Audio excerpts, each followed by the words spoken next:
connected this. I can speak it out. Seemed like a pro.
Okay, so we got the umpires, we got the two captains of both teams.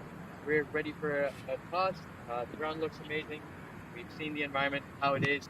Everyone's played in this ground before. So we're just going to get ready and for both teams. Kabir representing Knights and Raman representing SIXC. You ready for the toss, umpires? Yep.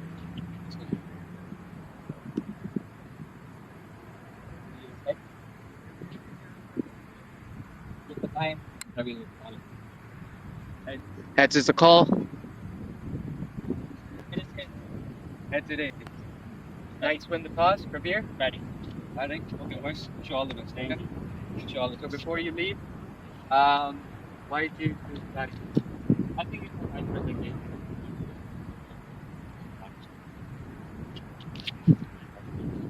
So your team is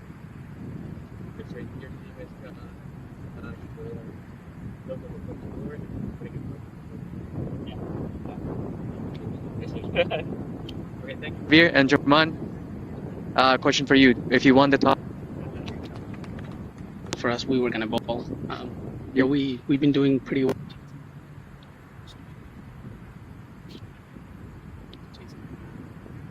Great, thank you. So, Knights win the toss, and Jaman, you're going to be fielding first. Okay? We'll be ready for some pitches. And second round. And JAYNE on the comedy side. On all these people.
guys just wondering, just doing a sound check. Can you guys hear me?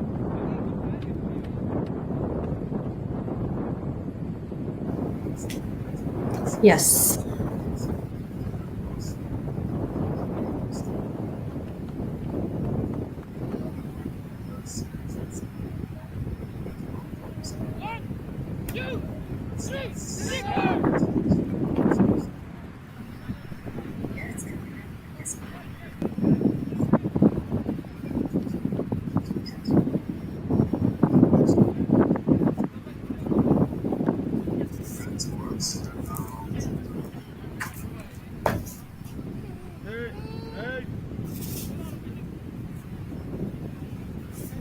Big hello and welcome to those of you joining us for an exciting contest here at the Michigan Cricket Association. It's the Sixers taking on the Knights today, and a quick toss update from a little earlier when our co-commentator Priyank Chauhan was out in the middle with the two captains. It's the Knights who won the toss, and they will be batting first this morning. It's a 20-over contest, and I'm sure both of these sides are looking for a win, especially when we look at the points table. Blacks, or the Knights I should say, will want to continue to lead this points table as they sit on number 1. The Sixers, on the other hand, they sit at number 4. They want to pick up this win, try and move up that points table. It's a special year as well for the Michigan Cricket Association as they celebrate their 25th anniversary year in this competition. Welcome to those of you joining us as we take you through this game. I'm Manali Patel, and I'm joined alongside Priyank Chauhan. Welcome, Priyank. Good morning to you as well. Thanks, Manali, for introducing me. It's a great environment to play cricket in. It's sunny. It's not too hot, not too cold. One of the best things to do in this weather is actually field first for one of the captains that actually wanted to do that. They lost the toss, but it's good for them. They wanted to do fielding first, and then you're getting ready for Knights to go and send their best batters up the order. So it's going to be a good contest between the two teams, and looking forward to it. Yeah, and I'm just checking the weather as well. It's supposed to be a pretty perfect day for cricket as well. There's a slight chance of rain. Don't think it's really going to come down. But in terms of temperatures, they're sitting steady about mid-20 degrees Celsius. Now, I know in the US you like to do things in the Fahrenheit, so I will try and get you that update in Fahrenheit as well. I'm just being Canadian. I'm a little bit more used to the Celsius part of things, but it's supposed to be about 73 degrees Fahrenheit today. So pretty perfect temperatures. You mentioned the light breeze as well. That should have a little bit of an impact with the bowlers early on. It is on AstroTurf, so I don't assume the surface is going to play too many tricks. I think that will be the most consistent part of today in this action.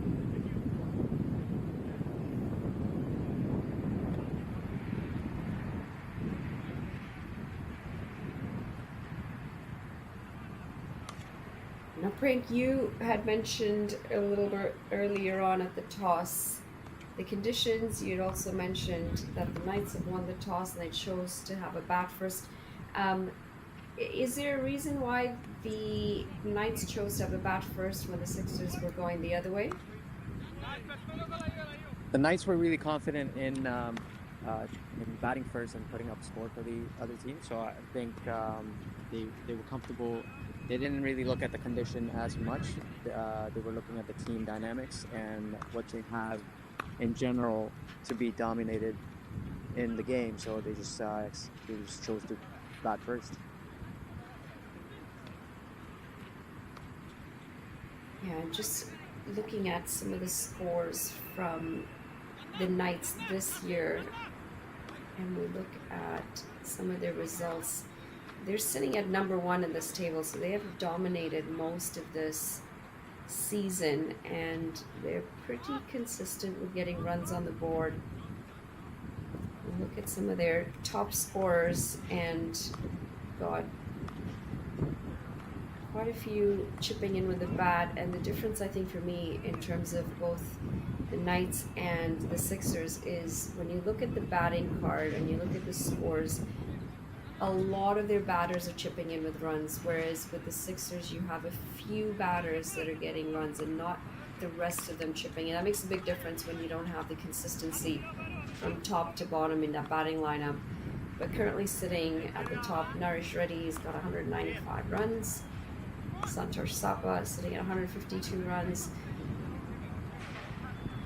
Also comes down to execution on the day of, doesn't it? You can have all the stats you want, but it's all about executing on the day of. And there can be a little bit of pressure knowing that there are cameras around, knowing that this game is being streamed.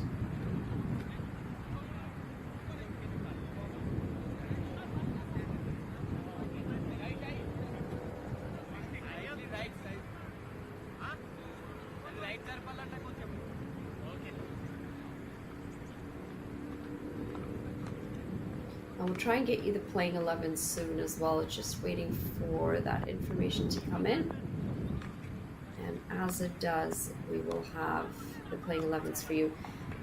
The two skippers for today, for the Sixers, it's going to be Joman Huck, and for the Knights, it's going to be Pravir Anisetti, as we saw them a little bit earlier at the toss.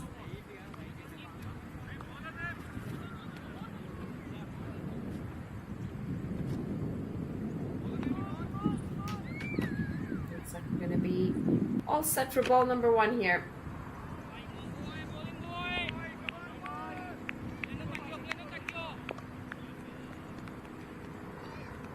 So we got Naresh on strike, and Iman is opening the bowler for Knights here. First ball. Bit of early shape as well, as expected in these morning conditions, taking this one away nicely from the right-hander.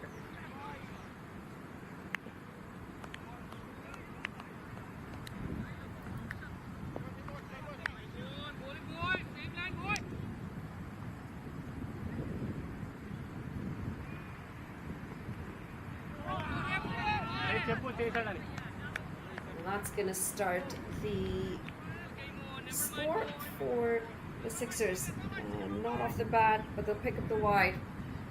And a 1 on that scorecard for the runs. My apologies, Manali. It's actually Knights batting first, and Naresh is on strike. Well, Chipped into the offside as they come across for a quick single. The first runs off the bat as Naresh is going to get off the strike. Iman Kabir starting things off with the ball. He's also the vice captain in the side.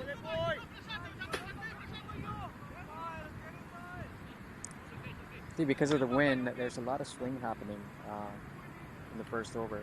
So the bowler, when Iman was coming in, he bowled a couple wide balls. One was really close, and then the next one was really wide.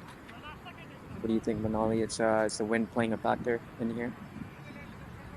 Yeah, I think it will have an impact. That breeze will be quite consistent. It's a T20 game as well, so shorter format. We expect the conditions to stay consistent through most of it. I think the key here is going to be using these power play overs as well. First 6 overs, power play, the field is inside the circle except for the 2 fielders. That'll be outside. So they got to try and capitalize on some of this as well.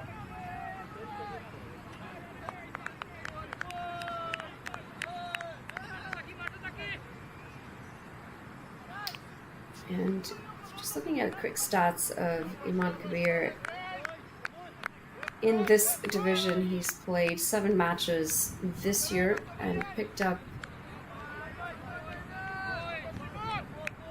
quite a few wickets as well. Pretty consistent with the ball. 5 wickets he's picked up. Best of 19 for 2 in the season.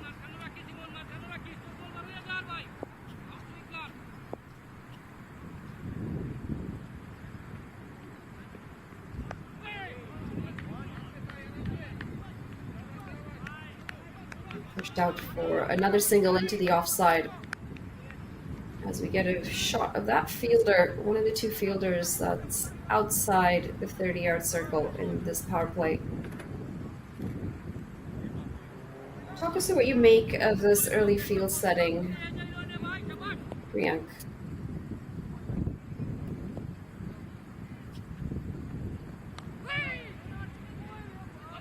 Also coming in. And a slight misfield. It's going to allow for another run. A little sloppy early on.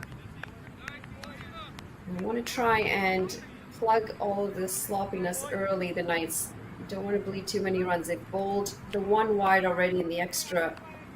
And now this, the misfield, allowing for 2 extra runs in the over.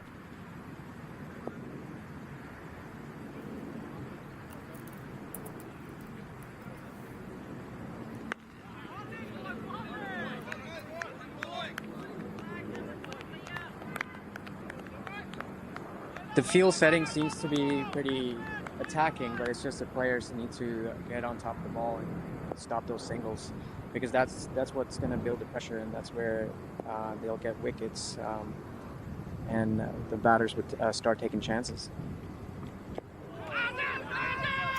That's well bowled. Goes nice and full and under the bat. That's going to round off the first over. And a decent one to start things. 4 for none for the Knights.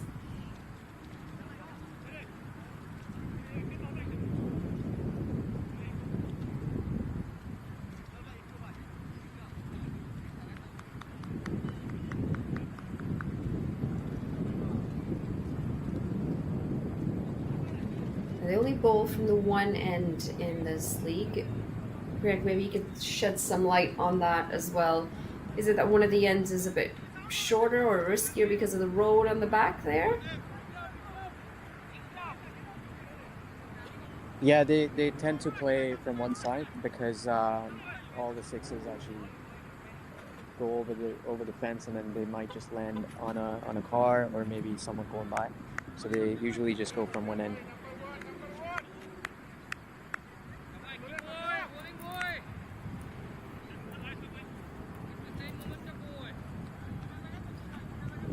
Just try and manage that risk factor with that road back there as well, and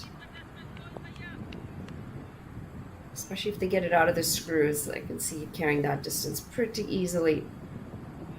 Ikram will start things off with the ball in the second over.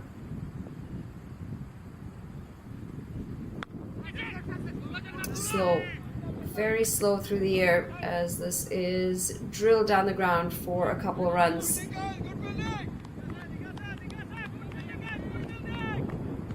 The outfield's pretty slow out there, and it was a really powerful shot that Naresh actually went through with it.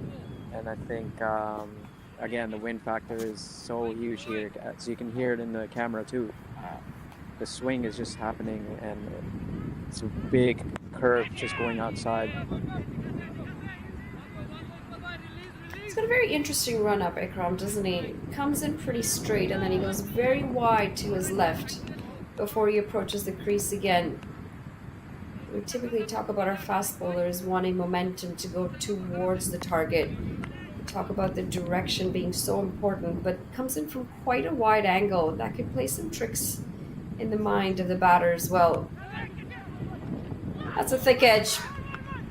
And that is what you call a missed opportunity. That's gone down. It's going to allow for a single, and that's a big chance gone begging.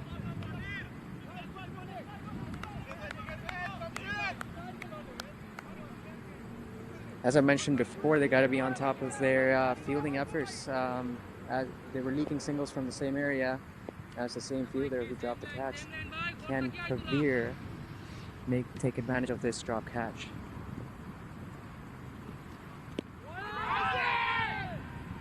Into the pads, and would have been going down leg.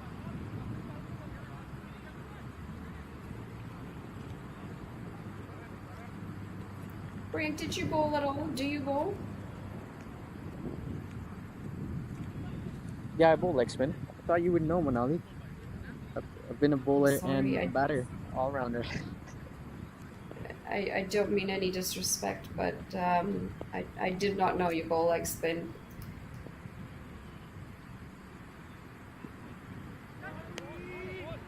probably one of the toughest arts in cricket, leg spin.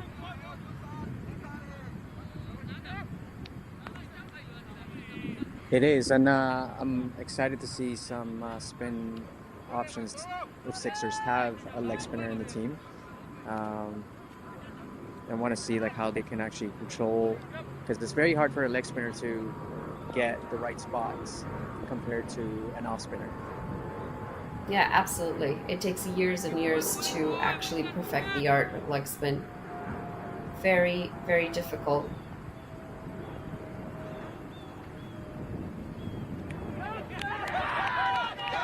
That's going to be the first one. Beautiful shape on the ball by Ikram. He finally picks up a wicket, and it's the wicket of Naresh as he walks back with 5 of 8 deliveries.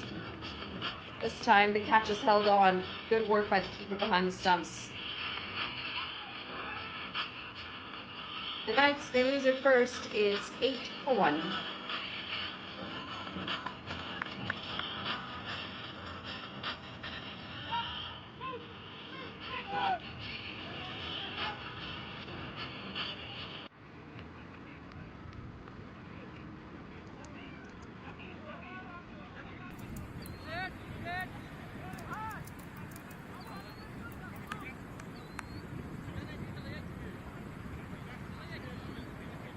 First wicket, and a good one to pick up as Naresh has walked back to the pavilion. 8-1.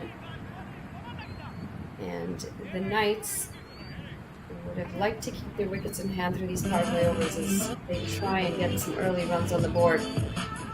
5 of 8 runs for Naresh today. They're looking to go on to get a big score.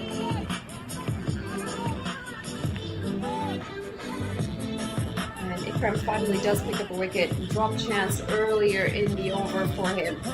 And he'll be happy to have turned things around. Try and pick up that first wicket nonetheless in this over.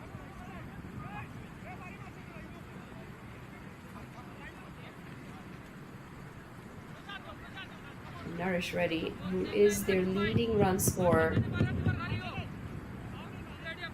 Leading run scorer for the Knights, 195 runs before he came into this game. He won't be able to add too many to that total today.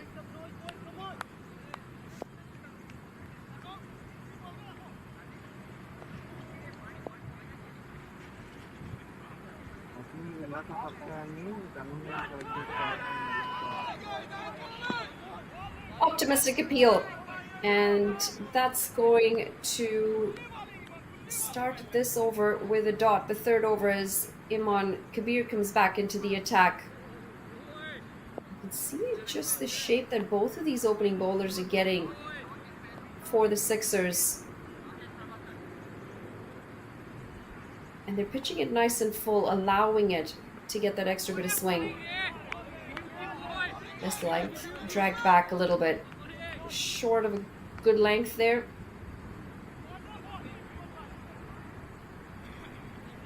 There's a lot of swing happening, and these batters, Pavir and what we saw earlier, these guys were fishing into these swings, and they were trying to hit the ball really hard instead of timing them into the covers area or even the mid-off area. So that's where they're getting the wicket.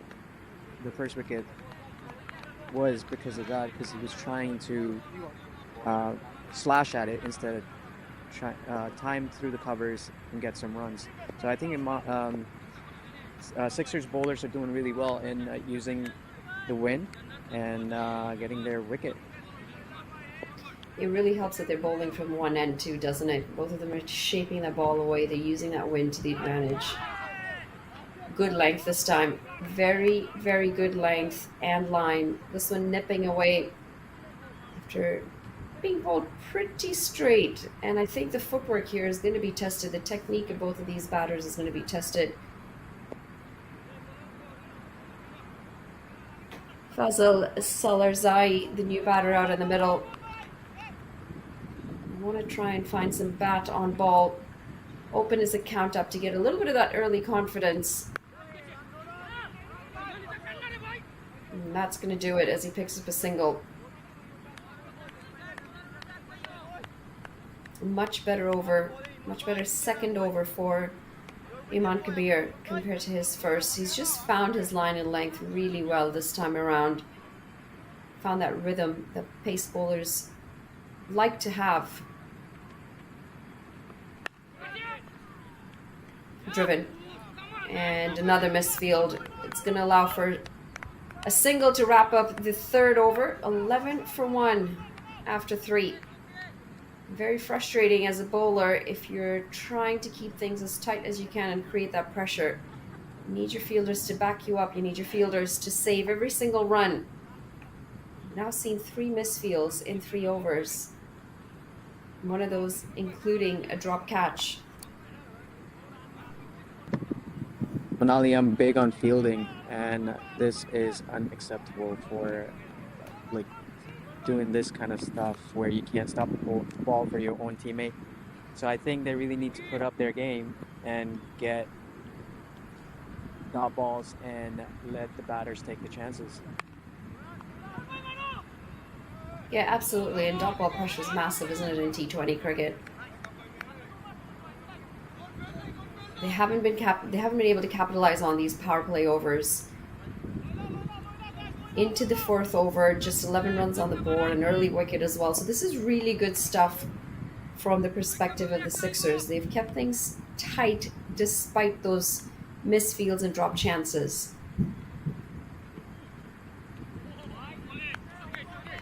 That's going to be wide. An extra bit of bounce off the surface on that delivery as well. Ikram Hussain, leading wicket taker for the Sixers. 15 wickets in 11 matches. I feel like Ikram is just trying to let them chase the ball and trying to play with their head a little bit.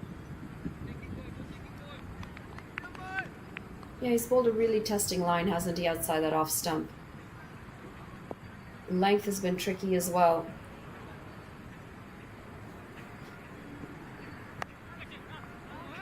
A little bit straighter this time, and there is protection in the deep for that as they pick up one more run. I mentioned the outfield being a little slower. This is where the timing aspect's going to come into it. Again, it is power play overs, and most of the fielders in this ring are inside. You know, it's a packed, heavy offside field, but there are still runs if they can get it up and over through that cover region.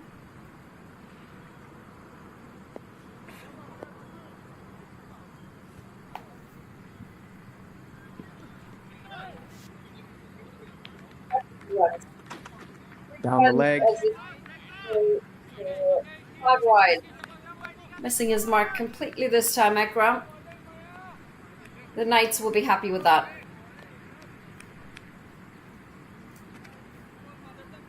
I see their field setting. They have a long off and they have a third man. Since the beginning of the game, they haven't had any ball go to the long off. It's mostly been like around covers and point area. So I think they could make that change and put that long off in and maybe get a deep extra cover because they're swinging hard on that wide out swinging ball. So that's one thing they might want to change to stop the runs and maybe get a catch there around point extra cover area too. Yeah, I guess it's a little difficult as a captain, isn't it? Because they've had a slightly topsy-turvy start between the two opening bowlers. Ikram, who had a really good first over, is struggling with his line and length in this over.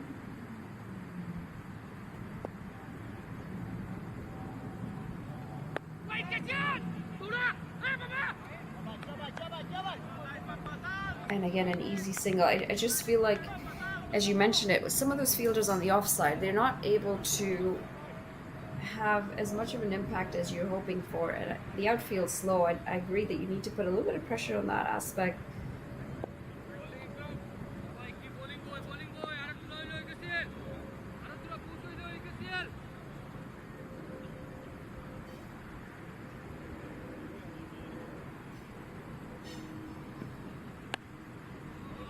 That's a low full toss. And it's going to be punished.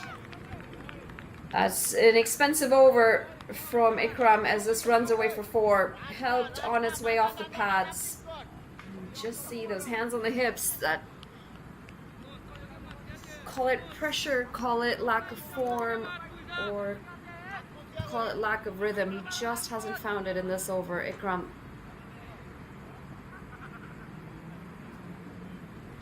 Nice just came back on track with that over. So 5 wides already, and then a 4 following the wide. It's not getting better for the Sixers right now.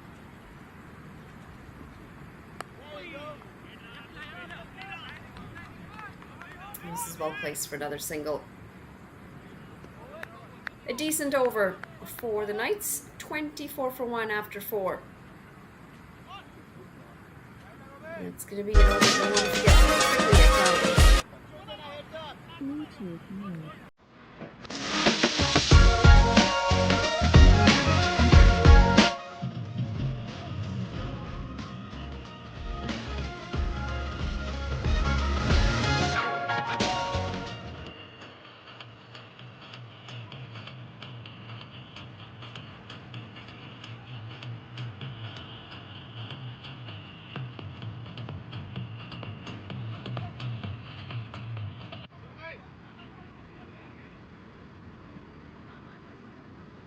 Change the bowling attack as we see the first introduction of spin.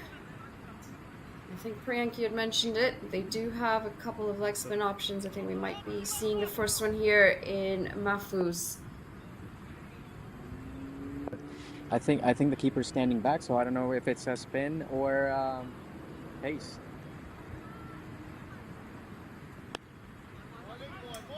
It is a very interesting way to warm up, I suppose, and then to come in and bowl seam up deliveries.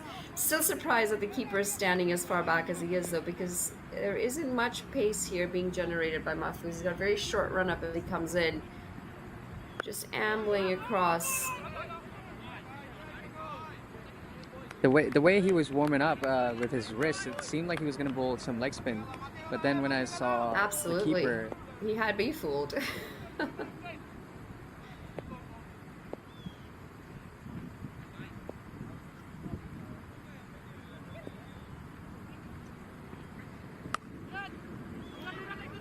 Goes for the big one and doesn't have the timing on it.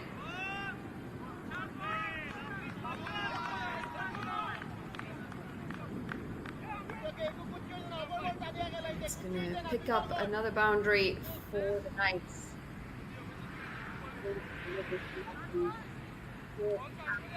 Be hit away. The only positive there was not the best of control on that pull shot by Faisal.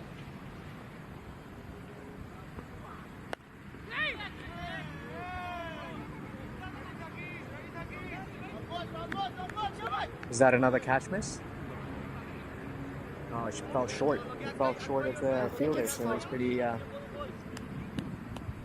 was a half chance. Falls short, but I think he just got his legs twisted there a bit, didn't he? Didn't get in the best of positions.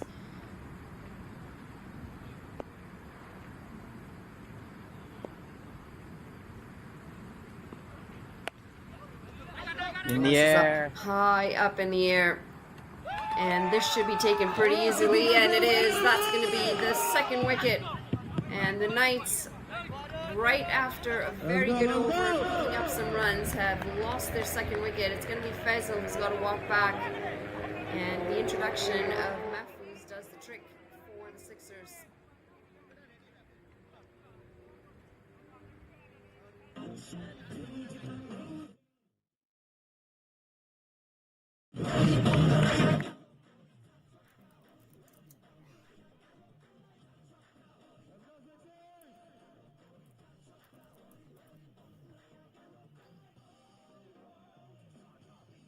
$29 for 2 as Faisal walks off for 6 off 7 deliveries.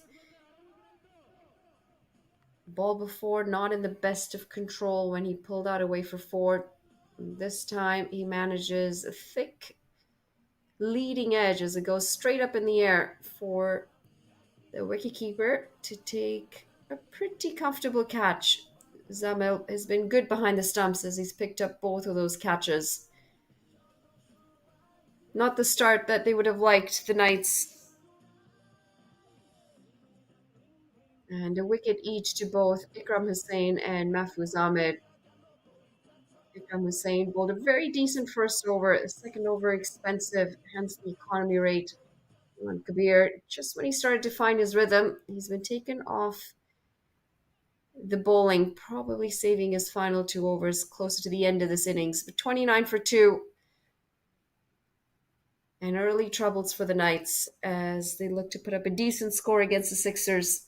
Sixers have come in with a bit of extra fire today as they try and look for a win on the team that's sitting number 1 on this points table in the Knights.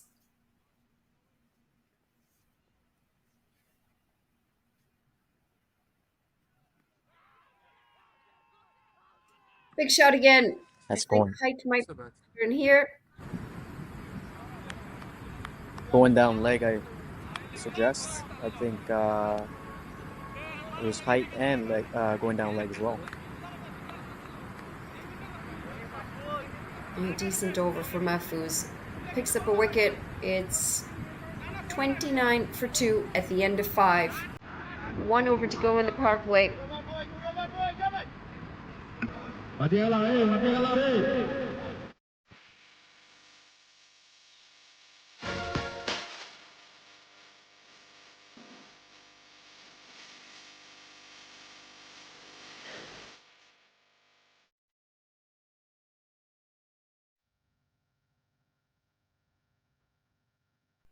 It's a pretty sharp picture of you, Priyank, there in the middle. I knew you were gonna point that out. I knew it. You got to bring out those DJ vibes. For those of you who don't know Priyank,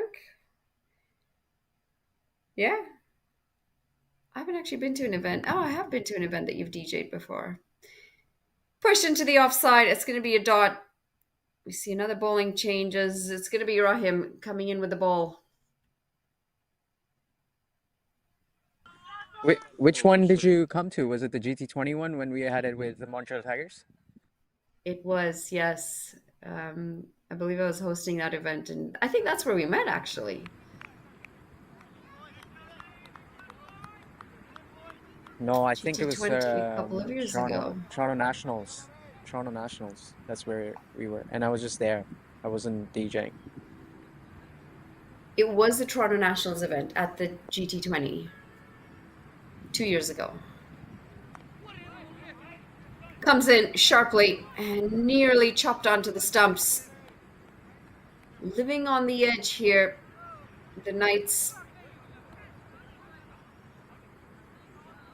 Skipper Praviya Nisetti, he's seen a few wickets go down at the other end. Still out in the middle, 14 off 17 for him. He's going to need to try and anchor this innings for his side and try and get him to decent total.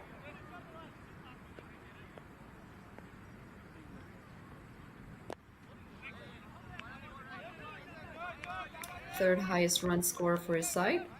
Praviya Nisetti, 141 runs in his 10 matches.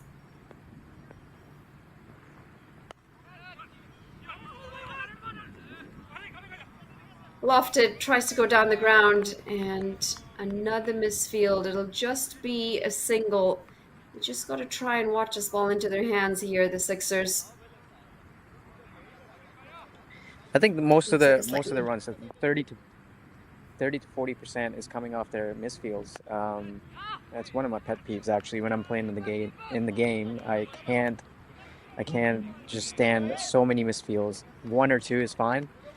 But if it's more than 2 or 3, it's you watch out next time.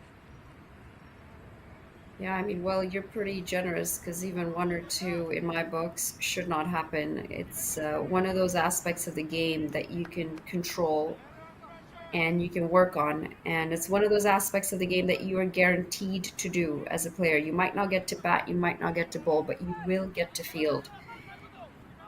And given that you will be fielding, you have to work on that skill. And we do see this quite a bit, unfortunately, don't we, in cricket? We just don't spend enough time in the aspect of fielding. We don't spend enough time training in it. And Detroit, Michigan, very similar weather to up here in Canada, where you have long winters, the long cold winters. So you're switching to indoor trainings for the winter. And I understand when you're training indoors, you don't quite have the space to be able to work on fielding. A lot of net sessions between just working on your batting and bowling. It can be very difficult to work on that skill, but this is where when you've got these outside months, when you've got the summer, you've got to capitalize and make up for that time to work on that skill. Very important, because for all the runs that they have bled today, the Sixers, they're going to have to come back and chase those. Cramped for room as Mahfouz comes back into the attack. He'll pick up a single here. He's done that well. The skipper, Pravir, picks up a single early, gets to the non-striker's end. Just need to try and rotate this strike a little bit more often. Yes, they don't have to rely on the boundaries.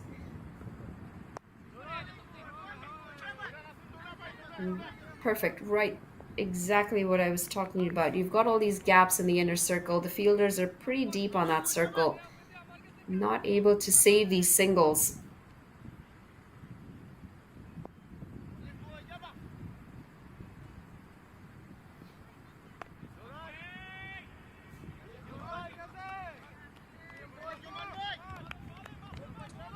This power play has been a roller coaster for everybody. Like they get a good start and then they get a wicket, it slows down, then they get another over of another 14 runs and then slow down with a wicket.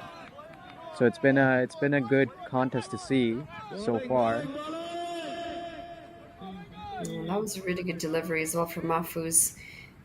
Just putting a bit of pressure back on the batters. Digs in a short delivery and surprised with the extra bit of bounce, Pravir.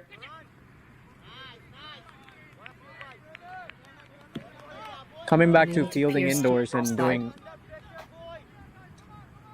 Sorry, Manali, but coming back to fielding and doing things indoors when it's snow time in Canada, Michigan, Detroit, closer to the Canadian side. I think people are more concerned about their battings and stats and bowling stats. So I think they could, but it's just the eagerness. You know, what they see in the screen frame, which is a pitch and a batter and bowler just going against each other, but they don't see how important it is to just field and get that run out of that person who's going to win the other team the game. So that thing is hard to fire up in someone's head, and that's why they can't really focus on the fielding too much in the winter time. I think it's a mindset as well. As we see the 7th over wrapped up, it's 37 for 2. I know you recently had a season in Australia, if I'm not wrong. I've had the chance to play a season in Australia quite a few years ago.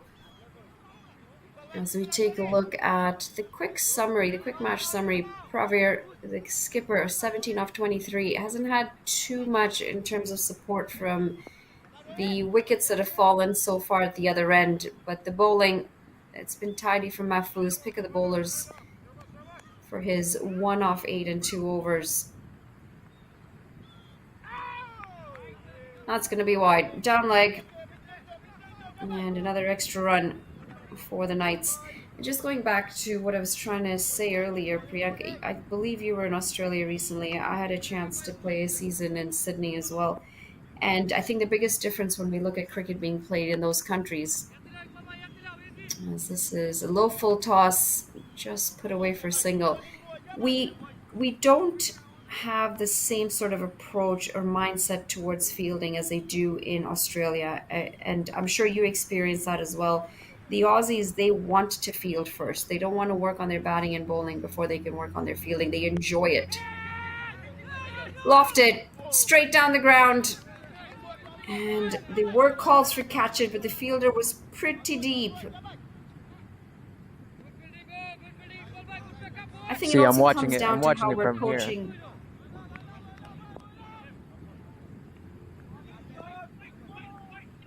Sorry, I was gonna say I'm watching it from here. That catch, that lofted shot. The fielder was the fielder was coming in, but he didn't really get in it. He didn't really sprint to it to really catch the ball and get the batter out. So it's just, as you said, it's the mindset that it's a semifinal. We got to play that semifinal. We got to catch those balls. Can we bring our A game to the middle and try to take those runouts and catches? They were just back. That catch was really it was a catch, and he just stepped back and just took it on the bounce.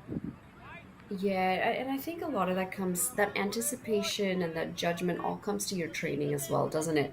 And the reason why I brought Australia into this conversation earlier is when you have your coaches working on these skills with you, there are two ways of coaching essentially. There's one way where you're standard and, as boring and as every day about these things as you can get, or you have the coaches who make these things interesting and make it enjoyable, so you're still working on the skills but you're actually having a good time, and that joy of training in that way almost motivates you a little bit more to work on these skills, doesn't it? And this is where I think, not so much for the older groups, but when you look at your youngsters, this is where our coaching has to be on point when we're working with our youngsters. We've got to create that passion in them to want to field very early on.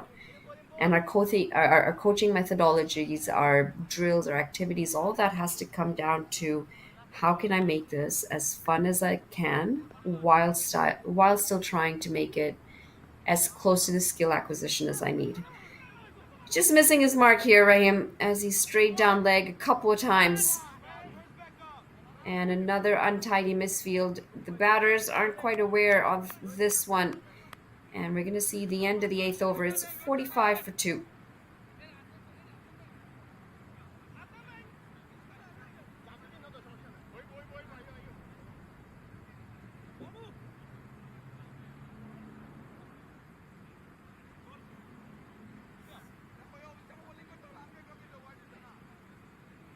Maybe you could shed some light on how your time was down under. No, I had a really great time. I was in Benalla. Um, it's only 2 hours north of Melbourne. They even said Mhm. Melbourne right, and people would say Melbourne. So it was a great time. I played with some good young guys. I was the oldest there. Actually, I could be second oldest, and it was one of the best experience because these kids were all over the ground and they were Yeah, taking catches like no other person. They just wanted it. They just wanted to come to them and yeah. just wanted to take those catch, take that blinder, show off to the coaches, to the other teams. Those banters, like they would want to tell that story to one of their friends. Like I took a catch like that, or someone would tell it for them. So it's a Yeah. pride to take their catches, and then it was fun. It was really fun playing. A lot of spiders. Um, Yes. Everywhere. there was a snake on the ground, Yeah. but it was fun. It was really good time, and it was one of the best for me because I got out of that South Asian community cricket, this Australian with the accent and all these different ethnicity just coming along. It was great. It was a good experience. Slight misfield sent back. They won't pick up the single here, and I completely understand what you're saying, Priyanka. I think especially youngsters who want to try and take the sport in a serious manner, if you have the ability to go and play a season in Australia, in England, in New Zealand, highly recommend it, because not only will it open up your mindset to what the sport actually is at the international level, but it'll also put into perspective the level that you're playing at compared to the level that one of the best countries in the world is playing at. And you mentioned it, that experience and seeing that passion in some of these players, that banter is it's just an incredible way to see how the game is played in other parts of the world. When the year that I had been in there, it was the same year that the Women's World Cup was being played in Australia. So pretty lucky to have played against a lot of the English girls, the Kiwi girls who had all come in to play great cricket in Sydney to get ready for the World Cup. And when you see the level of cricket, not only in men's cricket, women's cricket, juniors cricket, you can see the development stages and how important it is. And that goes back to the Michigan Cricket Association as well. They're working on developing this sport. They're working on developing the sport for juniors all the way up to the seniors. And we've got a great slogan in that as well, and trademarked it as well, where cricket has no boundaries. And that is what it is, isn't it? Creating a sport that has no boundaries and is welcoming to everyone and is being played in the right spirit of the game. And as I say, no boundaries, there is a boundary picked up in this over. Rijal coming into the attack, and it's an expensive start for him. 9 runs coming off the over so far, as this is struck beautifully for 4 runs. Pravir Anisetti, the captain, playing a good knock here as he moves on to 25 off 29.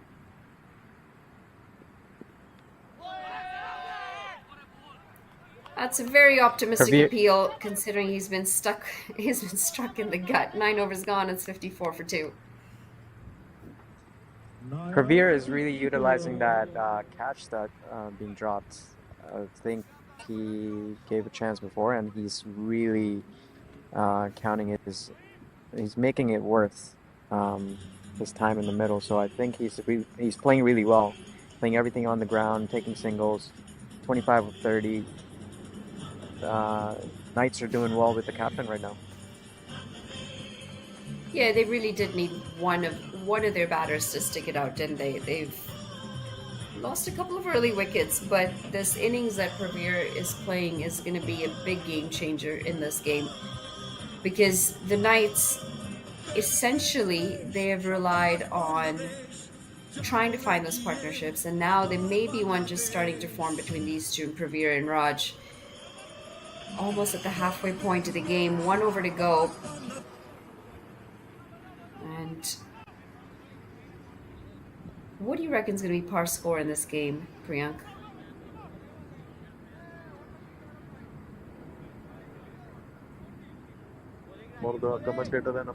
I think this is a really high-scoring turf. This wicket, he can score a lot of runs, and on the leg side of the batter is a very fast outfield. So I think the par score should be around 140 to 160. And as you say, yep. Go ahead. As you say, high scoring, that's going to be the 3rd wicket down. No control of that shot whatsoever, Raj. He checks it at the last moment, and an easy catch in the offside. That's going to be the 3rd one down. And Rahim into the attack for his 3rd over and picks up a wicket off the first delivery. 54 for 3.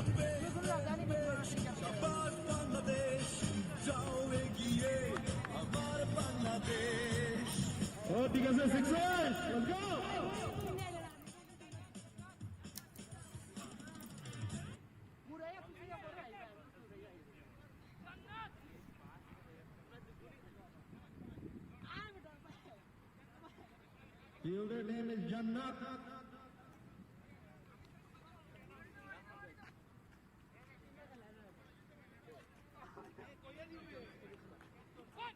They continue to break the partnership here, the Sixers, and it's allowed to keep the Knights at bay. Just the one batter in double digits, and the captain, Praviani said, 25 off 30, not out, as he has been out there since he walked out there with the opening partner, Naresh Reddy. Unfortunately, single digits for all 3 wickets that have fallen so far.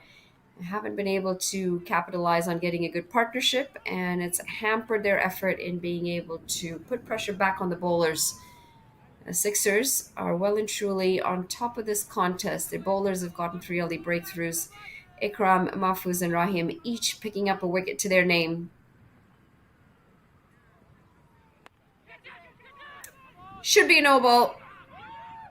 And it is a no ball, and very nearly run out off a no ball as well. Wouldn't have been out off the catch, but he would have been out if he was run out. It's going to be a free hit, the first free hit of the game.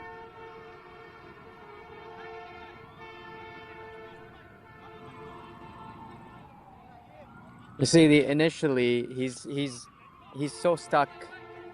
Santosh was so stuck in buying that no ball from the umpire that he forgot where he had to run.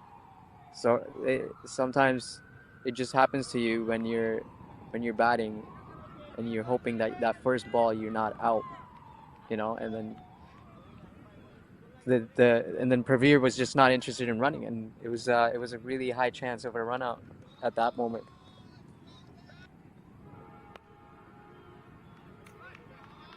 Dragged into the leg side. It was the free hit delivery, and it will pick up a boundary as well. So an expensive no ball. After an early breakthrough in this over, picked up a wicket off his first delivery, Rahim bowled a loose delivery for no ball, then followed it up with a wide, and eventually got struck for boundary. It's been a topsy-turvy innings between these two so far, hasn't it? They've had a couple of decent overs, the Knights, and then in retaliation, the Sixers have pegged back with 3 wickets. Just keeping the game in balance between these two sides.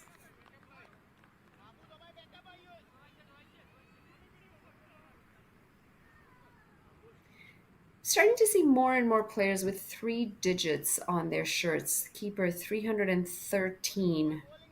What do you make of that, Priyank?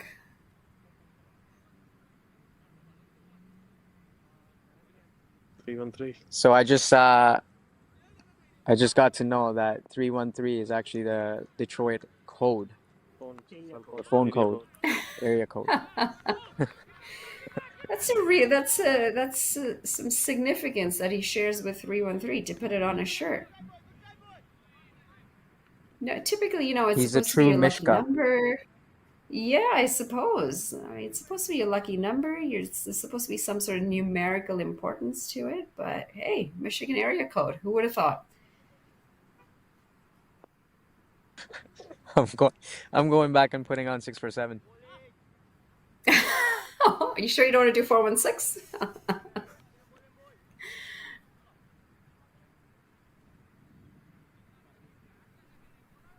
Yeah, a lot of players, they like to stick to their numbers. It's supposed to be a matter of pride and a matter of continuity. What's your shirt number? Pulled away in the gap, and they should pick up a couple of runs here. No, they'll settle for just the single. And an expensive over comes to an end. 10 overs gone, halfway point. The Knights are 65 for 3. 65 for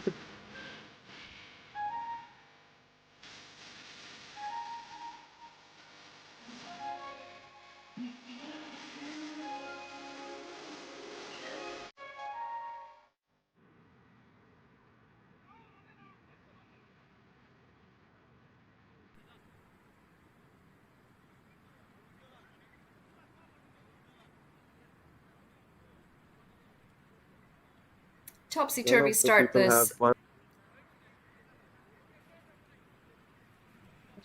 Coming back to Captain jersey 20, numbers, just 2. my jersey number was 36. I mean, it is 36. Before that, it was 69. I don't know if I should be asking you about that one. Why did you change your shirt number? I think when you're young, you just want to have this one number. I think I was young, and I just wanted it. And then I grew up, I grew into it, and I was like, I don't need it anymore, so let's do 36. Interesting. I've had the number 6 my entire career until I retired. So, yeah, stuck to my number 6.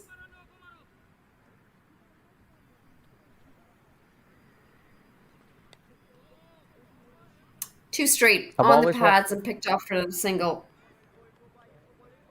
I've always wanted 7, but someone would have had it, and then I got to know that Dhoni had it. Then I was like, okay, I can't have it anymore, so I got to think of another number.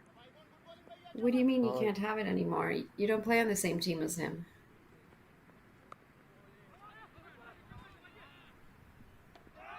Quick single. And looking for the run out as the umpire says not out.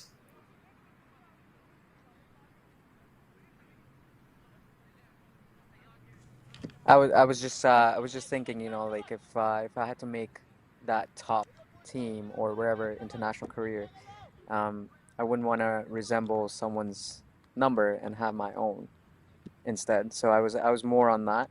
So I thought about it, and then I was like, okay, I'll just take 69, and then came to 36.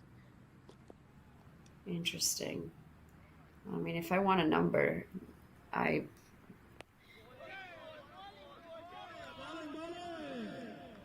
decent bowling as this is going to be a dot ball. I just feel like if there's a short number I want, and it doesn't really matter if another player on another team has it, even if it is a Dhoni, I guess, because it's still your number. I don't know if you believe in numerology though. Not that I really do either, but apparently 6 was supposed to be a lucky number. This is turning out to be a very good over though from Iman Kabir, coming back for his 3rd over after his 2 early overs. Open the bowling for the Sixers today. He's been toiling Sixers for are a wicket doing to his name. Sixers are doing really well for, you know, losing the toss and then fielding, and Knights are on the back foot right now. I think Sixers controlled the whole innings so far from the beginning, because par score around 10 to 11 overs, you're looking at around 90, 80, 90 on this ground. So I've played in this ground, and I think this is a good batting turf, and they should be able to score more than 150. But looking at the situation right now, it's hard to get. Yeah, 11 overs gone, 68 for 3 on the cards. I think the wicket's going to be key here as well. I hold on to their wickets. It brings them into really good position around the 16, 17 over mark. Pushed into the offside and a quick single.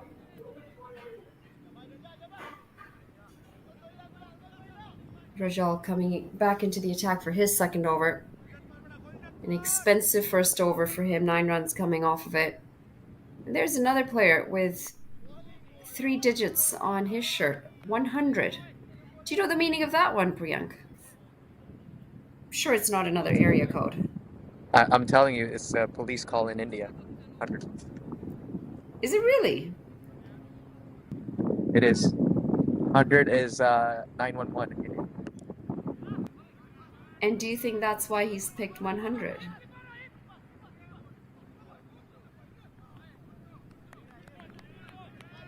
Two runs picked up. I got it. Really good running on this, and I'm wondering if he if he's picked it because it's the call for the cops in India. He's probably thinking, listen, if you find a batter that's abused my bowling too much, then you know what number to call.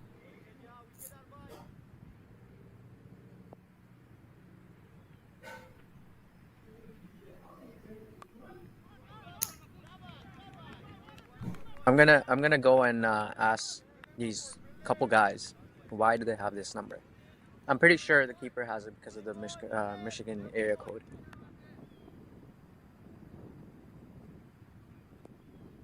Yeah, would love to get some insight on these shirt numbers. Short, wide, cutaway, and cutaway well enough as this runs away over the boundary for 4 runs. Started this over really well, Rajal, and just losing his way towards the end of this over. As this is struck beautifully for 4.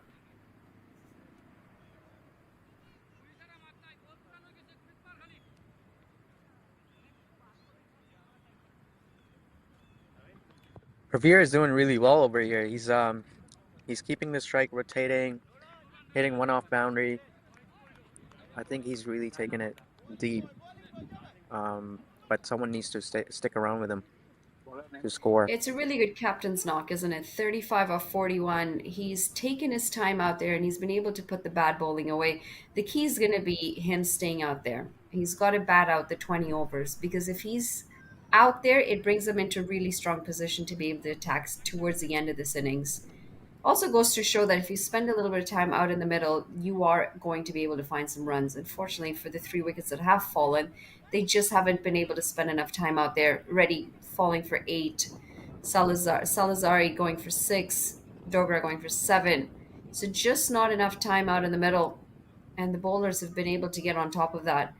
The economy rates, apart from the 2 bowlers in Kabir and Ahmed, the rest of them have still been going at over 8 runs and overs. So this is why I say it's been a topsy-turvy game so far. There have been some overs that you would have to give an award to the Knights, and then some overs that you'd have to award to the Sixers. And this is a really poor shot off a delivery that was full and straight and crashing into the stumps. Said that not enough batters have spent enough time out in the middle, and make that the 4th batter to check that box as we see the end of Santosh's innings. Goes for 9 off 8. The Knights, they lose their 4th, 75 for 4 after 12.1.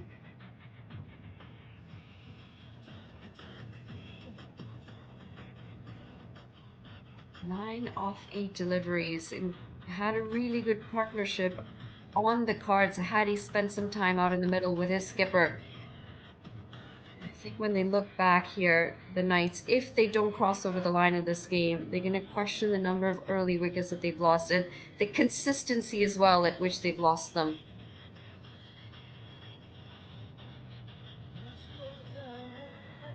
I'm going to give credit to the bowlers from the Sixers who have pegged back at the Knights in consistent intervals. They haven't allowed for anyone to settle down, apart from Pravir, who has batted intelligently in this innings so far.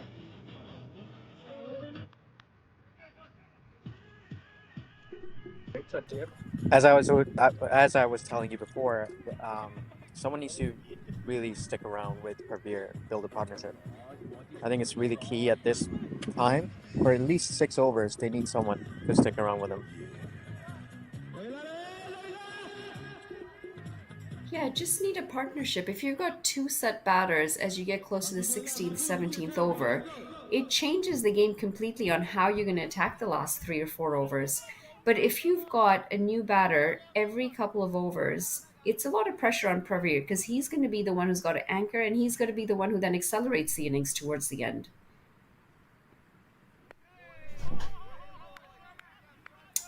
It's going to be Salman walking out to the middle, and that's a very interesting shot first up from him. Just throwing his bat out in the middle, no real foot movement, and if that's signs of what's to come ahead, then they're in a little bit of trouble here, the Knights. Calls for catch it, and struck down the ground. As they come back for 2 runs, he opens up his account with a double here, Salman.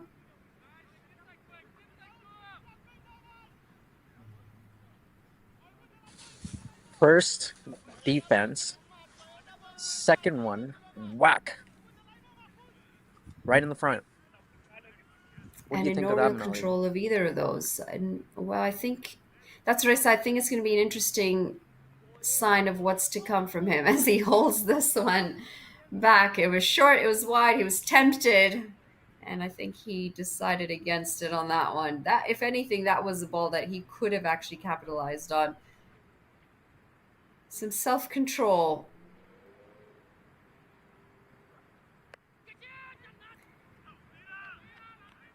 Calls for catch it. It should be fielded. No, I think the ball's going to win this race, and he will pick up a boundary here.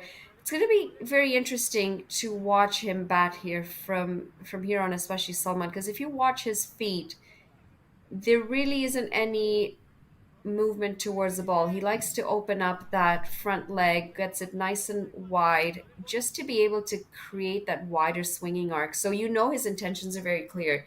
His job is to go out there and swing, and he's going to try and do that as often as he can.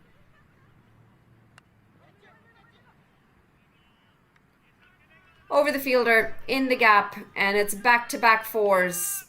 Finishes the over very well here for the Knights, as Salman has picked up 2 boundaries. 13 overs gone, it's 85 for 4. After 1385.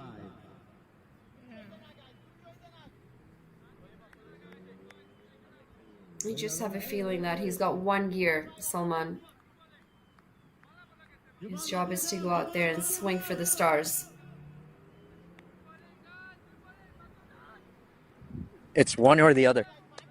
It's not just I saw, well, as you saw in the first ball, he just went defensive, no foot movement, and then whack, and then dot ball again, whack, whack.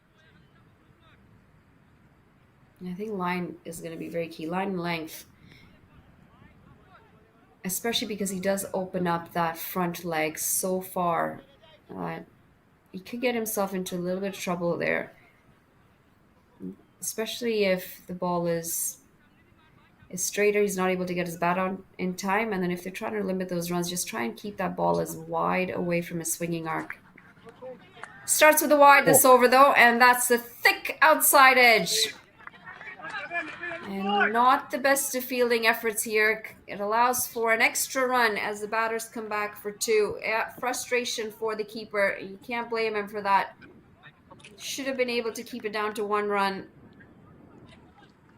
What's the keeper's name?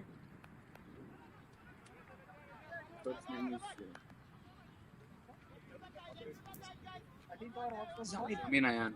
Ayan, Zamin.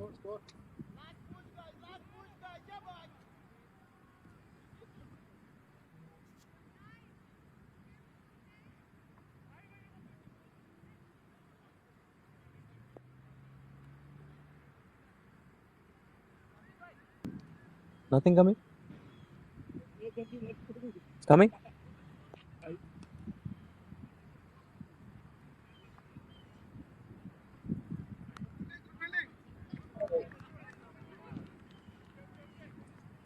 Bat on that. Just 1 run.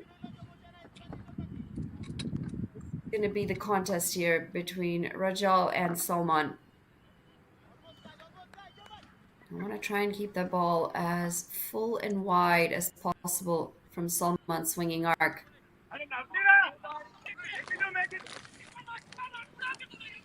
Good.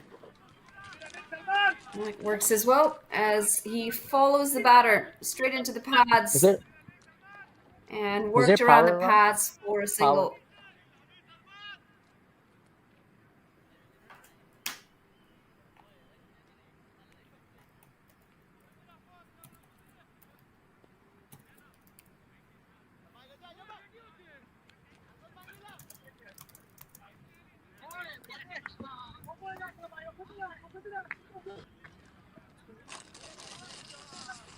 One gear from Salman, swinging for the stars as he's cramped for room this time.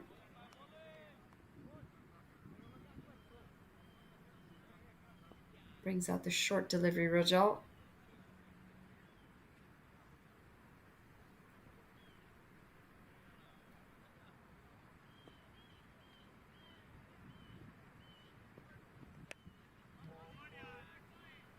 Hoiked into the leg side. And a single to end the over. A tidy one from Rajal. 14 overs gone. Oh, and just as I say that, there's a misfield allowing for a second run.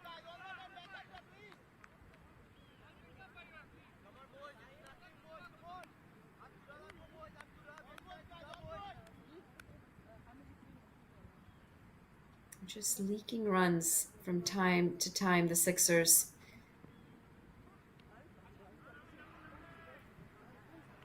Left alone by everyone, the keeper included, as this now results into 2 wides. Should have had the ball covered behind the stumps.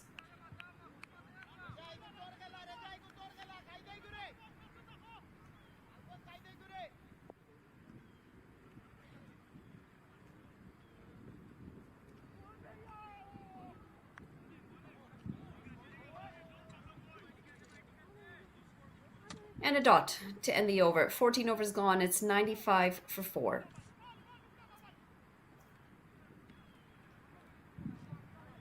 I need 35 after 14.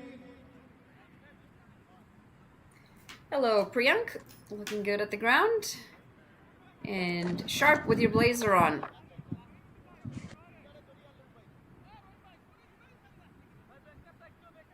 I just think we can't really hear you. I think you're muted. no. Can you hear me now? Now I can hear you. Is that a Timmy's cup in your hand? 647.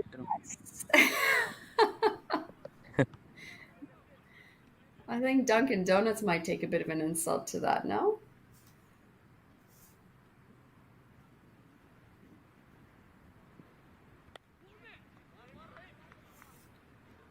Slapped into the offside as he continues his one gear method here. We're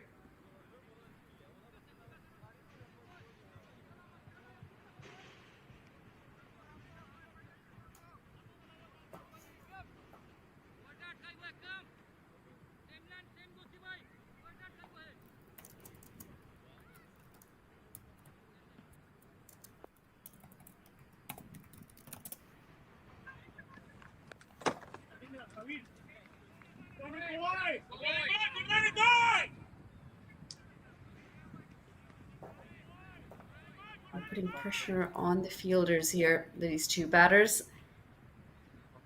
Captain's knock. Pravier as he moves into the 40s, 40 off 45 deliveries for him. It really has been a very good knock so far. He knows the job's not done yet as they're into the 15th over of this game.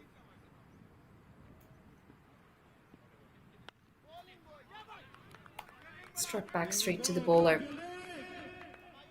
Ikram comes back into the attack for his third over after he opened the spell. Bowled a very good first over, slightly expensive second over.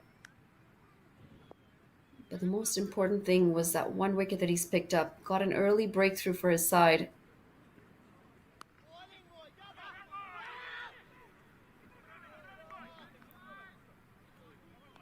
The running's been impressive between these two. They've pushed the fielders hard, they've put pressure on them, and they've picked up these quick singles and doubles.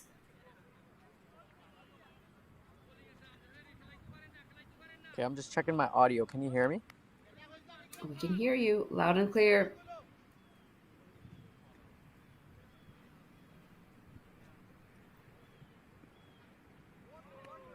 Backing away this time, Salman, and got himself in a lot of trouble. Very nearly would have seen the back of him had that ball been any straighter. He does like to give himself room. Does like to create the chances to be able to swing his arms.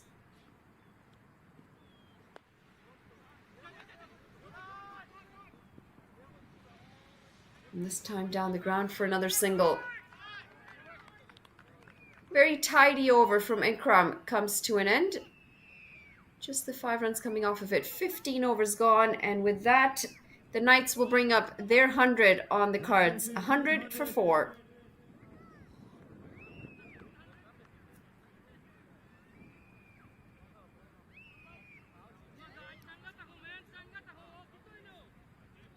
Matiala, pressure up race. Score issue is on. 41 off 47 for the captain as he's kept his side in the game, pulling up 100 runs on the board. And this now just the second batter to get into double digits between Salman and Praveer. A good partnership starting to form between the two. And Mahfouz, pick of the bowlers, 2 for 18 in his 3 overs. But they've been all pretty tidy in terms of the bowling department. And just as I say that, this has been sprayed down the leg for a wide. Been a little bit of a problem for Iman Kareem, or Kabir, correction. He's just struggled with this line from time to time. Goes for the big one, not in control, and this should be taken. Oh dear, this has been put down. It's a sitter that has gone down. And Iman is going to continue to toil for that wicket beside his name.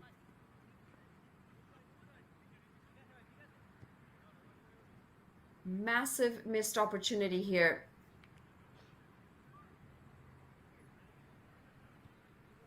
Fielding's been an issue for Sixers. I think they really need to. It's the end of the season now. They really need to work on their fielding off season and then come back stronger the next season as well. So let's see what the conclusion of this game is first. But fielding, definitely, Sixers need to work on.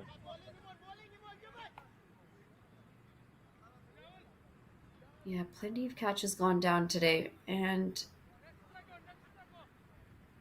when they look back at just how expensive that's going to end up being at the end of the game, they'll want to consider just revisiting this topic in the off season. Try and work on those skills in the off season.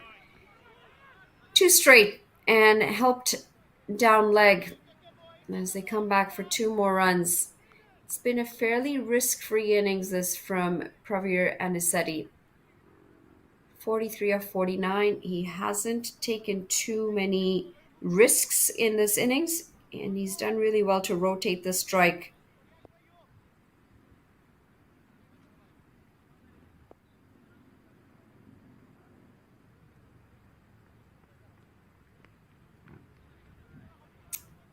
String down leg again, and it's a second wide in the over.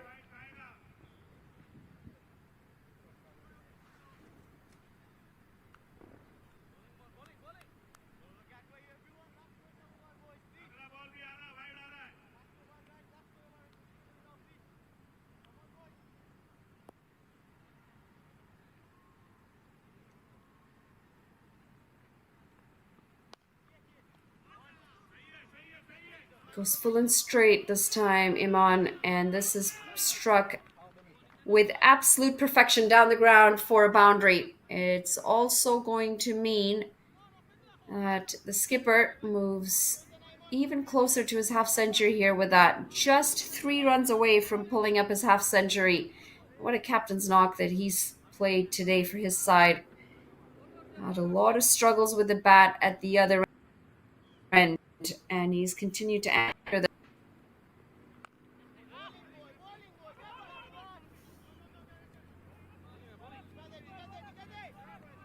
side against the run on this occasion. It's a dot ball, 1 legal delivery to come in the over for Iman. It's been a fairly long over thanks to the 2 wides that he's bowled.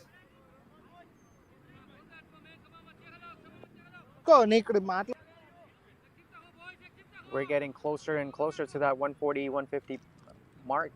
Manali, I think they're doing well now. They caught up with Salman. It's a pretty good partnership, isn't it, between these two? They have also got a really good understanding between their calls when they're running in between the wickets. They're able to push and put pressure on the fielders. 16 overs gone. It's 110 for 4.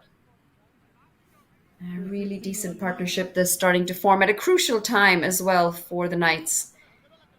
We're talking about the 16 over mark a few times throughout this innings, and this is the partnership. This is the foundation that we were talking about. 48 off 52 for the captain, Pravir Anisetti. 2 runs away from pulling up his half century. The only other player to get in double digits, his batting partner at the moment, Salman Salarzai, 17 off 12.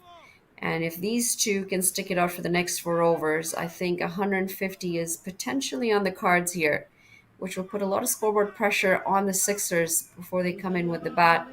2 wickets to Mahfouz Ahmed, a wicket each to Hussein and Udin. And expensive Rajal Kareem. He's bowled well here and there, but just hasn't been able to keep the pressure on consistently. Aman Kabir, wicketless, had a catch dropped off his bowling, so he will be a little frustrated with that. Just had a few struggles with his extras, struggling with his line and the consistency of that line.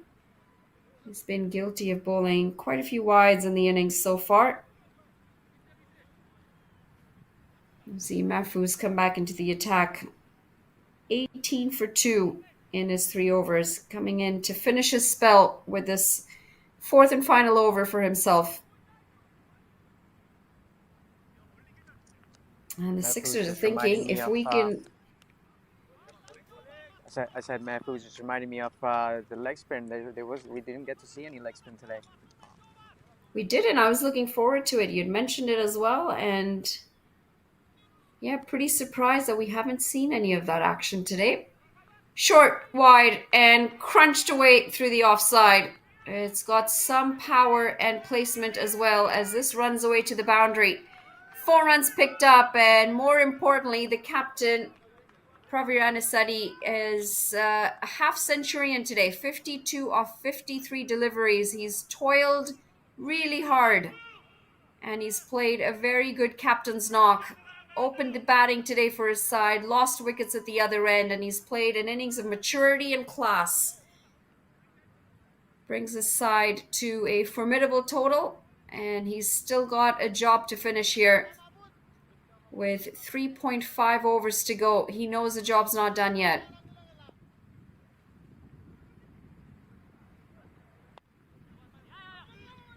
Heaved into the leg side.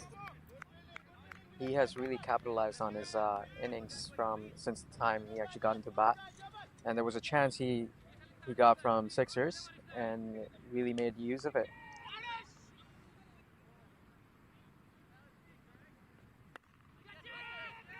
Calls for catch it, as this is going to find the hands of the fielder. Was looking to go a little bit more square than where this ball ended up, and just went a little too straight, Salman, this time. And they've picked up yet another wicket at a crucial time here, the Sixers. 115 for 5, and just when this partnership was starting to look threatening, they've broken it yet again. Salman goes for 17 off 13 deliveries.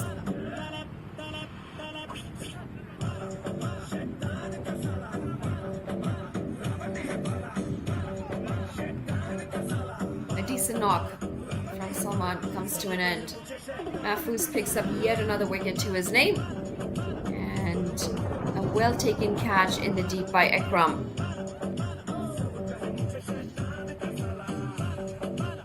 It was always going to be a hit or miss, wasn't it, with Salman? We just knew that he had the one gear that he played it. He had to either go for it, or it was going to be a defensive shot. He hadn't played many defensive shots since the first couple when he walked out to the middle. Everything was in his swinging arc, and he made sure that he got in that position for it. Even if you see Salman's profile picture, he definitely looked like he had 1 year to offer.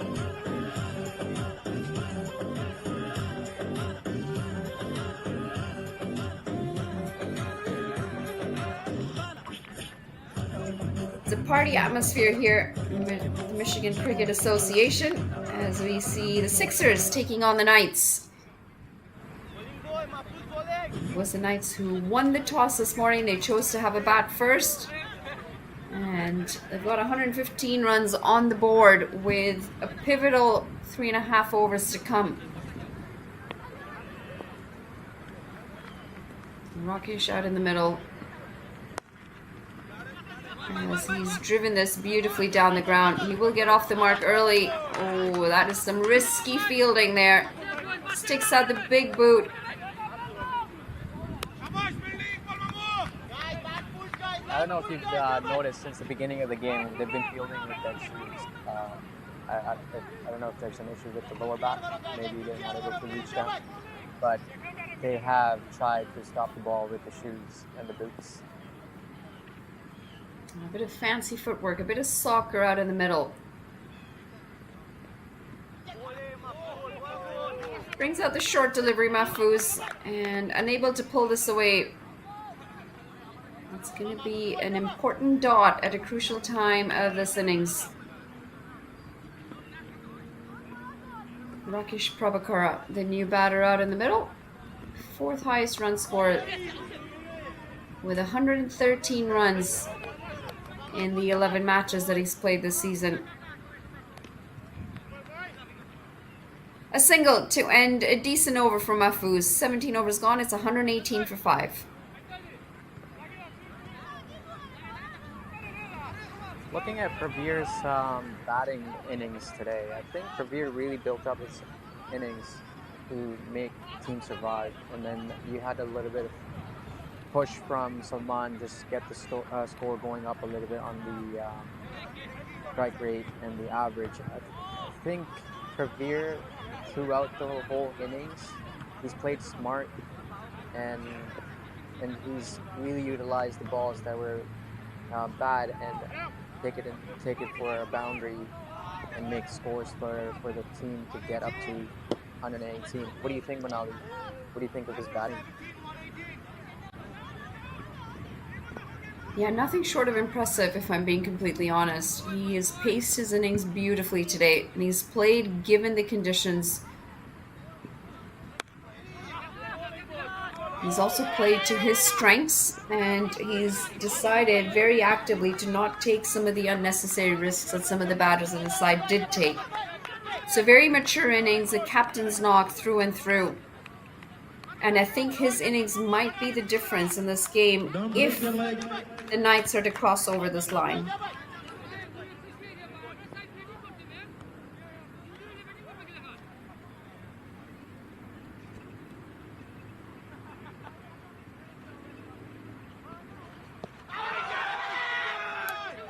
Struck on the pads, and a very big appeal. Good awareness by Ikram as well, as he noticed Rakesh was just outside his crease. This is some good death bowling by Ikram.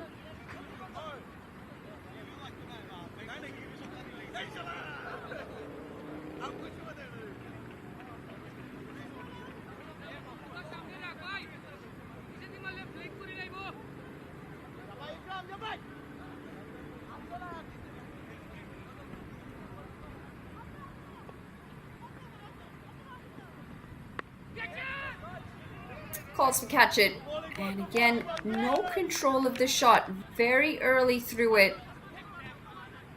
Expecting the ball to come on faster than it did, and Rakesh is through the shot before the ball's actually arrived to him.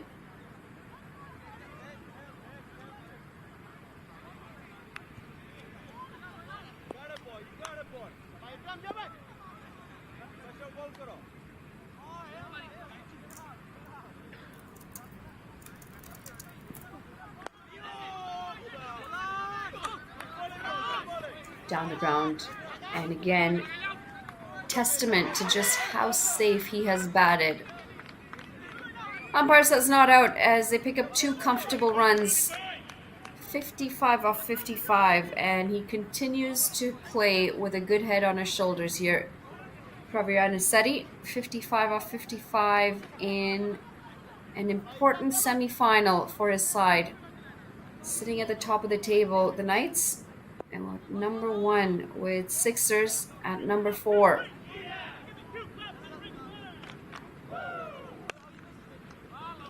That's a good shot. Into the leg side this time. And pick up just the single.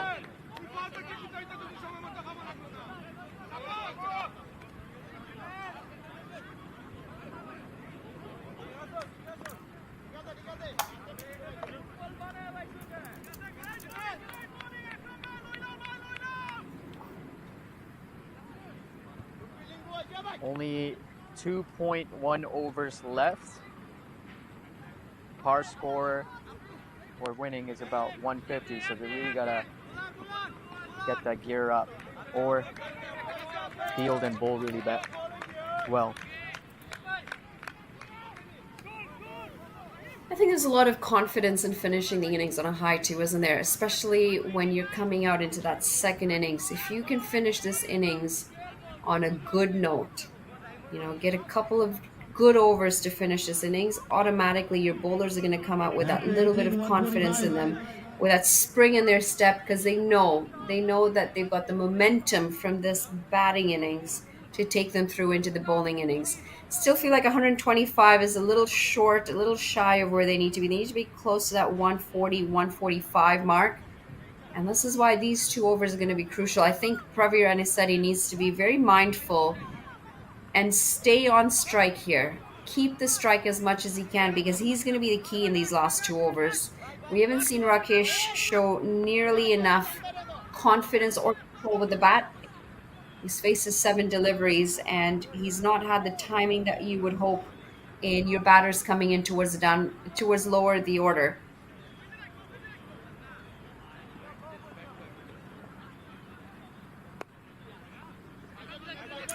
Slow delivery from Rahim as this is hoiked into the leg side for another single.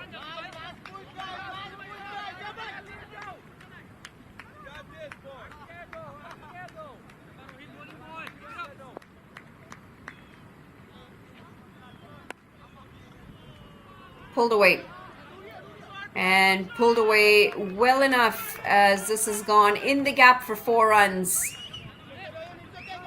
Into the 60s now. Pravir Anisetti 60 off 57. And a top shot.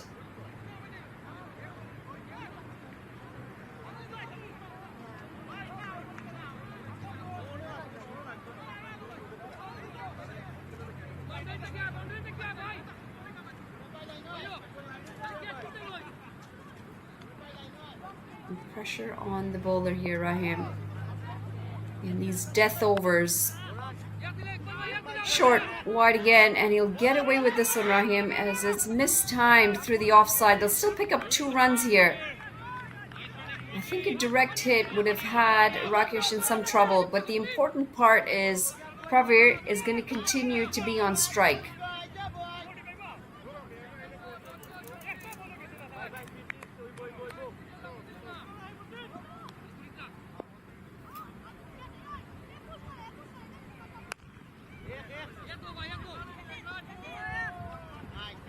Punched down the ground again for another single. I want to try and keep strike at the end of this over.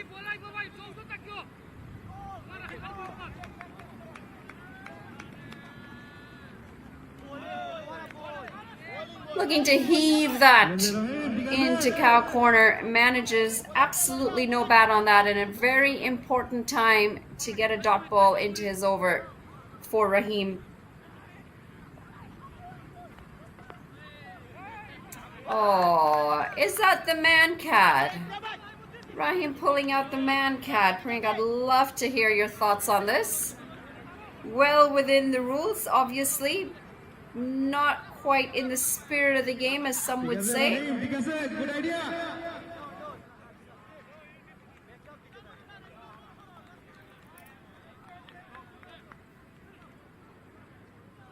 Big debate on the man cat, and I believe the cricket world is definitely very split. Some are strongly for it, saying it's within the rights and within the rules of cricket, and the other side, the other group, truly against it, saying it's not in the spirit of the game. And cricket's a funny sport, isn't it, in the sense that we do have the laws of cricket, and then we also have the spirit of cricket, and the spirit of cricket is also a really integral part of this beautiful sport that we enjoy. Gets bat on it this time, gets it just over the fielder's head, and they come through for 2 runs again. They've run really well, these 2, in this over, and an expensive over comes to an end for Rahim. 19 overs gone. It's 135 for 5, and it comes down to this one last over.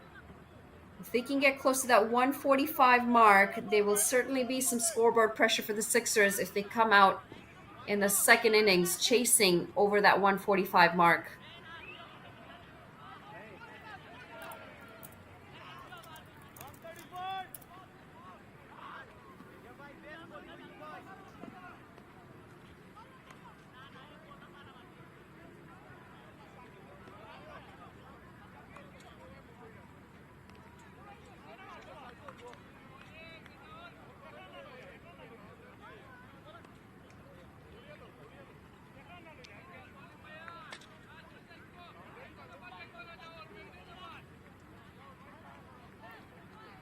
come down to the over 135 runs on the cards, five wickets in hand.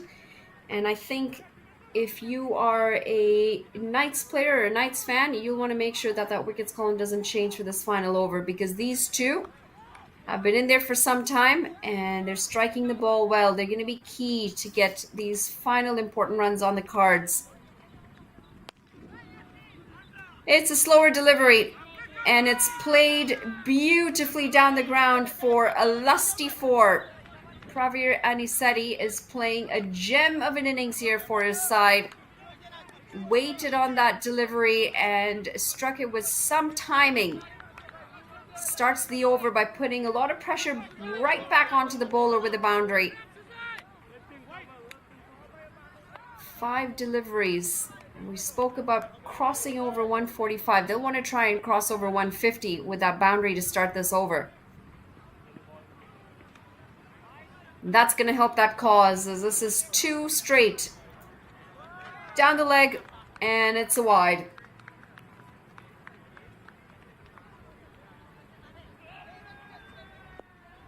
I think they are going to reach that 150 mark if they Let me check. 4 deliveries. Oh dear, and he's just 9 completely runs lost far his now. mark here, Rachel. A wide down leg, this time a wide down the offside, and that rhythm that you expect your bowler, especially bowling this final over, seems to be in all sorts of shambles.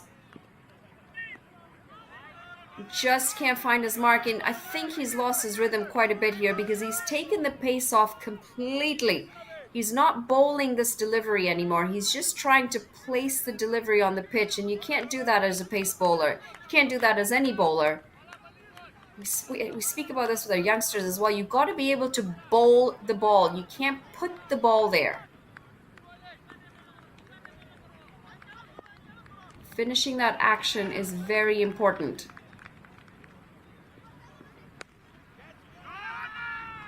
Pulled away. And just short of the fielder as they come across for a single.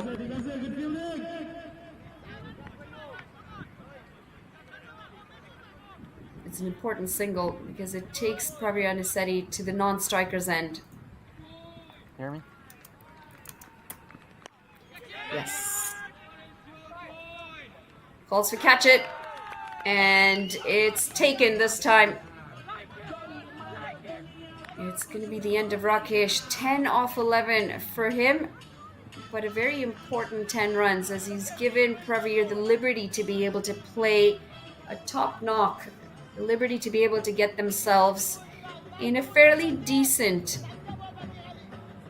area in terms of runs. 143 runs on the board. There's still 3 more deliveries to. Is going to want to try and get on strike for these last 2 deliveries. If they can try and pick up a single to get him back on strike. Rakesh gone for 10 off 11. And that's going to be the 6th wicket for the Knights. Anali, I'm checking my mic again. We hear you. I can hear you now. Yes.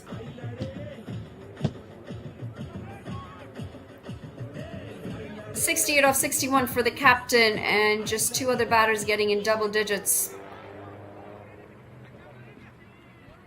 Pick of the bowlers, Mahfouz Ahmed, correction. 3 wickets for him at a decent economy rate.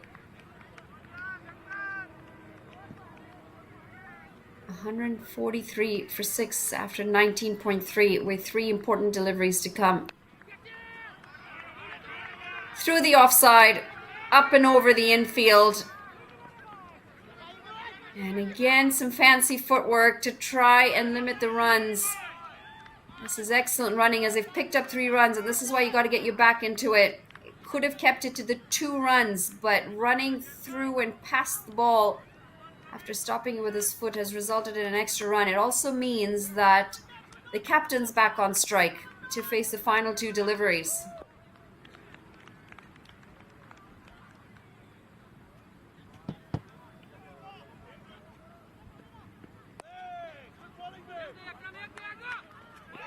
Well bowled this in the block hole. should still be able to push 2 runs, and that misfield's going to help that cause.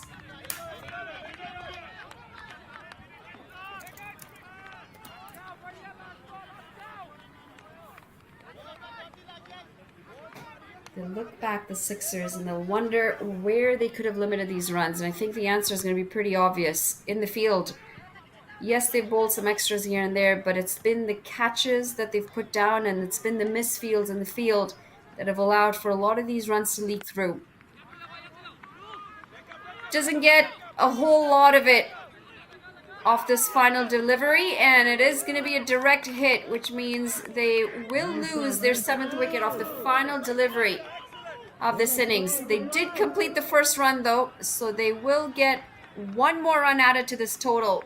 149 for 7 it should be at the end of this innings. We'll just wait on confirmation. There it is, 149 for 7 in their 20 overs for the Knights. It's nothing ready. He needed to run. He needed to sacrifice himself in the end, but won't be too worried about that as they get themselves in a fairly decent position here, the Knights. The Sixers, they've got a bit of a target here. 150 is what they'll need when they come out in the second innings with the bat. We take a quick look at the batting card. Started not to the best of their abilities as Naresh Reddy fell early, but it's been all about that man right there, Pravir Anisetti. 71 off 63 from him, and it's been a top captain's knock. Single digits through from there on until a good partnership between Pravir and Salman Salarzai. 17 off 13 from him, and then another decent partnership between Pravir and Rakesh Prabhakara, 10 off 11 from him. Those 2 partnerships have allowed for the Knights to get up into that 149 region. 149 for 7 on the cards at the end of their 20 overs.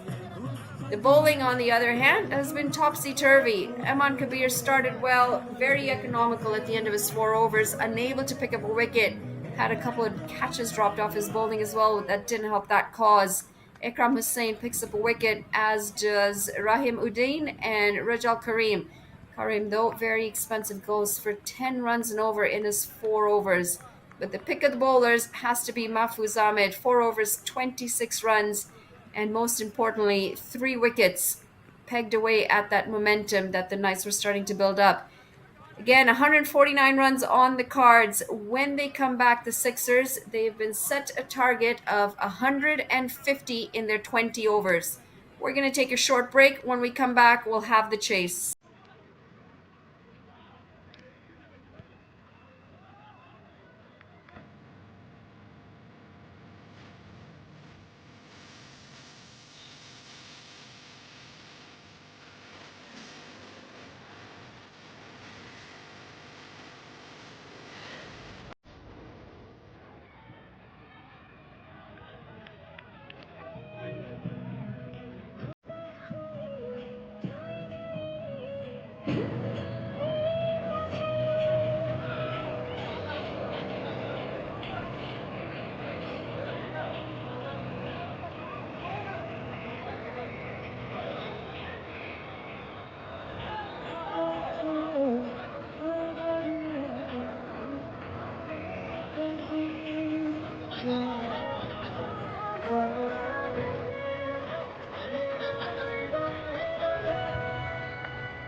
What did you do?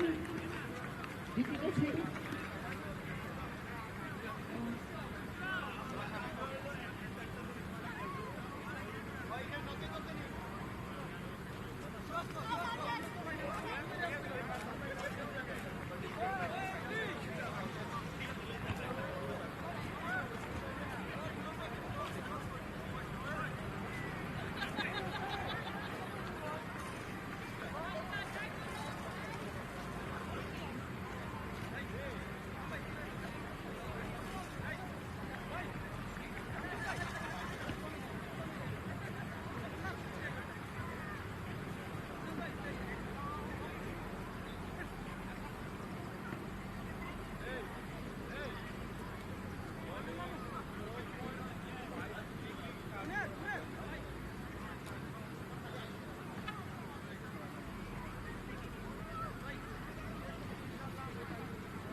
You're welcome. I have to be case sensitive, you know.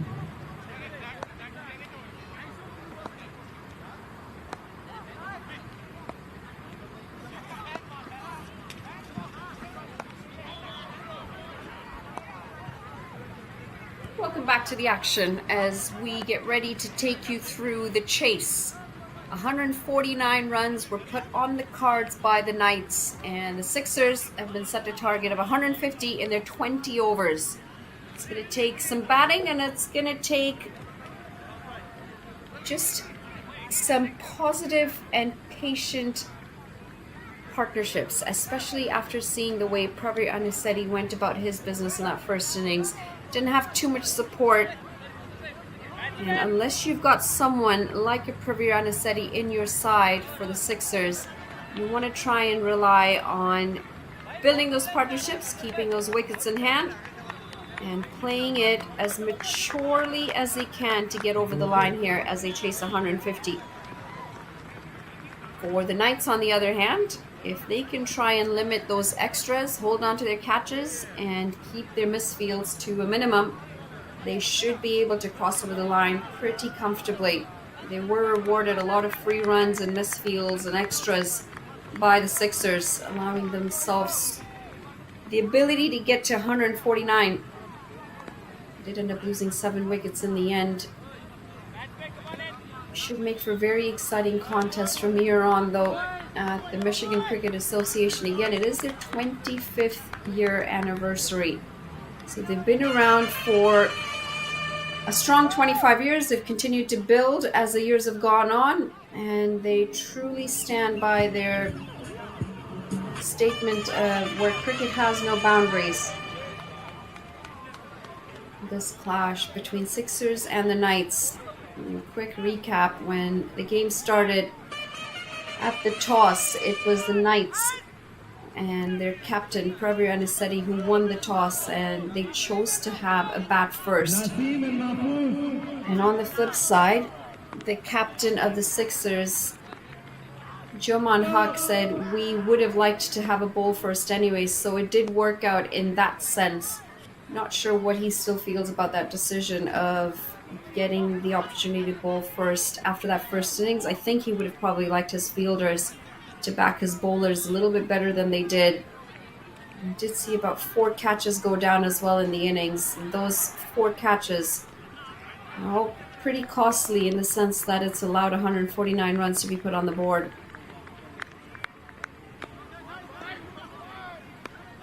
Got our 2 new batters out in the middle. Nasim and Mahfouz gonna open things up. Mahfouz, pick of the bowlers as well in the first innings. Now gets to come out with a bat and make an impact with the bat. Picked up 3 important wickets for his side today, Mahfouz. So he'll be coming in on a high. Coming in with that confidence from the first innings. That's an interesting shirt. His name says name on it.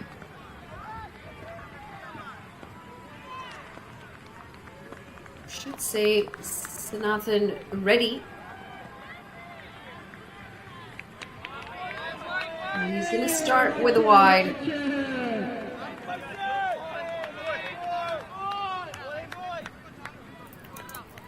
Sound check again, sound check. Welcome back, Priyank.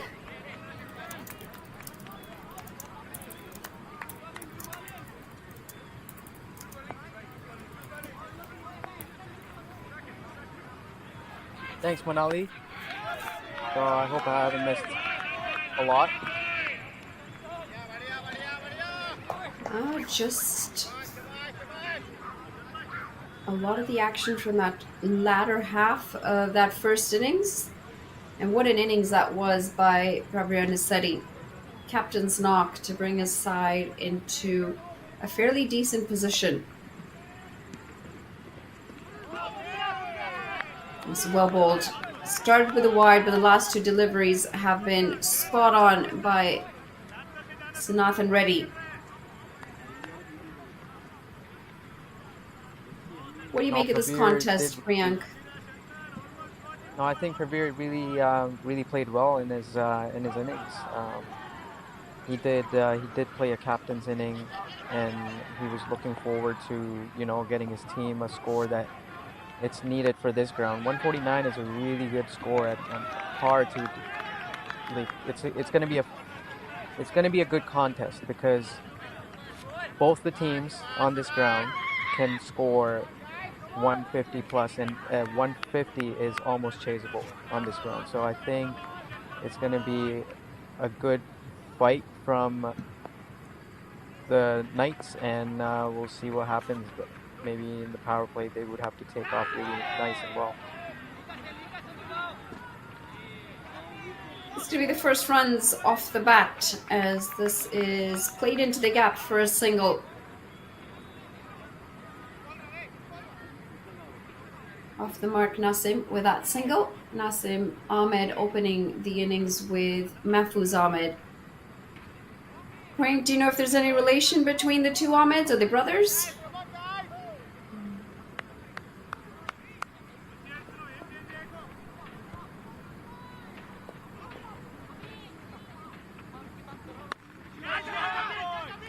Calls for catch it, and that's an early breakthrough.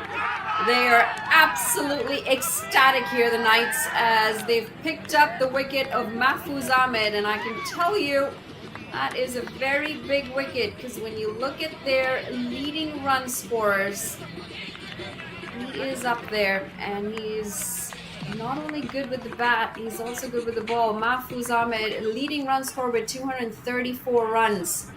And he'll be unable to bother the scorers today as he's gone for a duck off the first ball. This is a massive wicket for the Knights. And the Sixers are on the back foot pretty early on. Big wicket for Sanathan Reddy. And big moment to get the early breakthrough. Was looking to go over the fielder, just didn't have the distance. And in the end, a pretty comfortable catch for Abhishek.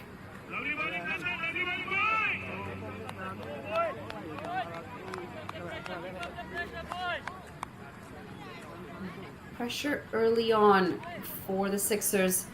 2 for 1 with one delivery to come in the over. And we had said it was going to come down to partnerships. It was going to come down to mature batting. You have to re-bowl that one, so nothing. This time he strays down leg. Not the best of Mahfouz shots really, early on from Mahfouz. Mahfouz was really taking it downtown for that first delivery that he faced. He wanted to get a really big start. I don't know if he was going for a 6 or he was going for a 4, but it was a really powerful intention on the first ball. And I think it wasn't needed at that time, but it is what it is. Yeah, big moment for the Knights, though, isn't it? For Sixers to lose their wicket that early. End of the first over. It's a really good one. 2 runs coming off of wides and the 1 single. It's 3 for 1. And just the sort of start you need in an important clash such as this one. You'll be feeling a lot of confidence here. The Knights. It is the 25th anniversary for the Michigan Cricket Association. Started in 2001.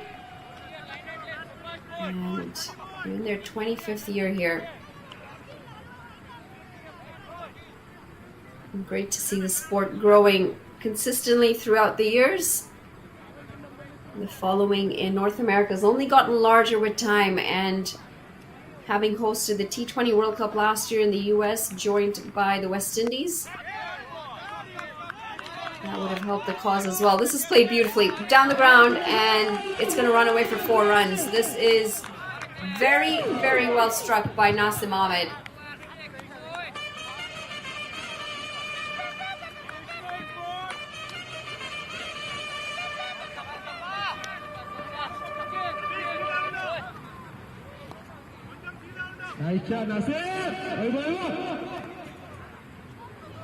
Also part of the LA 2028 Olympics. I'll tell you, Manali, the environment, the atmosphere created here with the music and everything is just phenomenal. It is just such a vibe because everyone's just repeating that IPL sound in there. If you could hear that. It's an infectious energy, isn't it? When you're at the game and the music's going and the crowd's going. And that's the sort of atmosphere you want. You want your families, you want your friends to come out and be a part of these games. You want to make it a family affair. It just helps the growing of the sport. It helps the following of the sport as well. And just said that cricket part of the Olympics in 2028, and that Olympics is to be played in LA in the US. And that's going to help grow the sport tenfold in the US. Looks a little surprised here, Santosh, to see that wide. And again, I'm not at the best of places to be a judge on that wide line, but maybe Priyank, you could shed some light. It just seems like that wide line's a bit, that wide column's a bit skinnier than we would normally expect. Can you contest that one, as that is well and truly wide.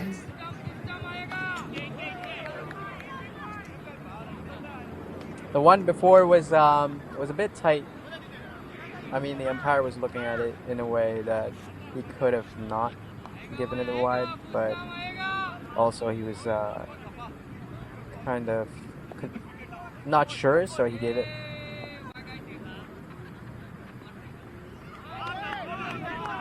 Swing and a miss. Outside that off-stump line, tempting him into the shot.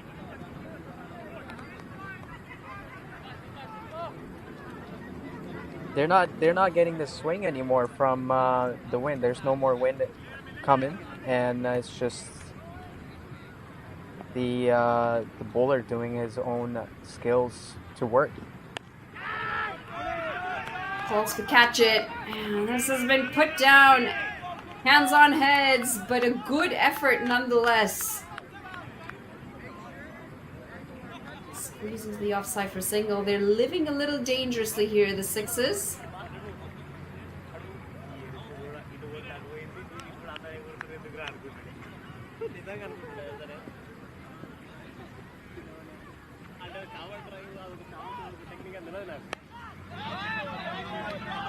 watchful this time. Iqbal Ahmed, the new batter out in the middle.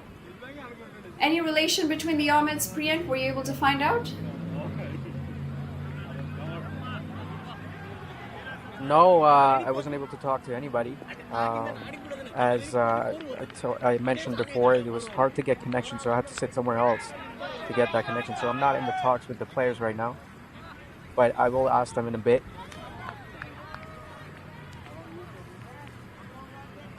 Two overs gone. It's 13 for 1.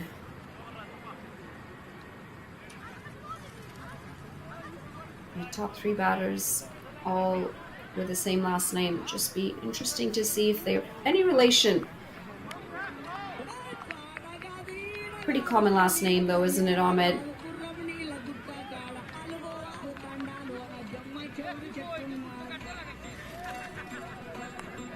I think 1 in every 20 you'll see an Ahmed. Yeah, I think so. I don't know if they're related. It might. So I think we just need to consider them as not, but I'm pretty sure they're not.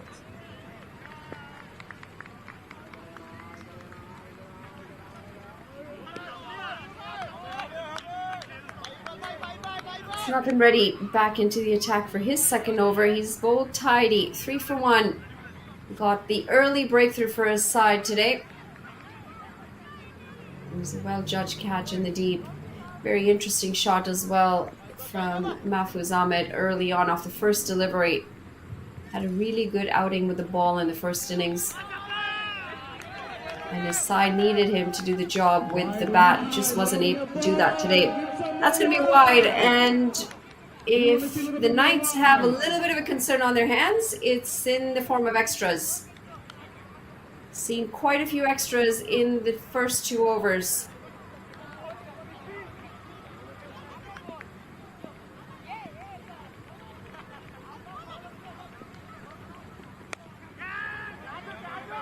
Wants to catch it again. And that is a really well taken catch. They say catches win matches, and so far they're doing just that, the Knights. They're holding on to all of these opportunities as we see the Sixers lose their second wicket. It's Iqbal Ahmed who's going to have to walk back this time. 14 for 2. And in a whole lot of trouble here, the Sixers chasing 150. He's gone for just the 1 run, and it's, again, we'll get that corrected. It's Iqbal, there we go. Iqbal Ahmed gone for 1 off 5. And a really well-judged catch by Reddy. Very deep at third man. Had to come around as well quite some distance and did well to judge it. Second one bites the dust here for the Sixers.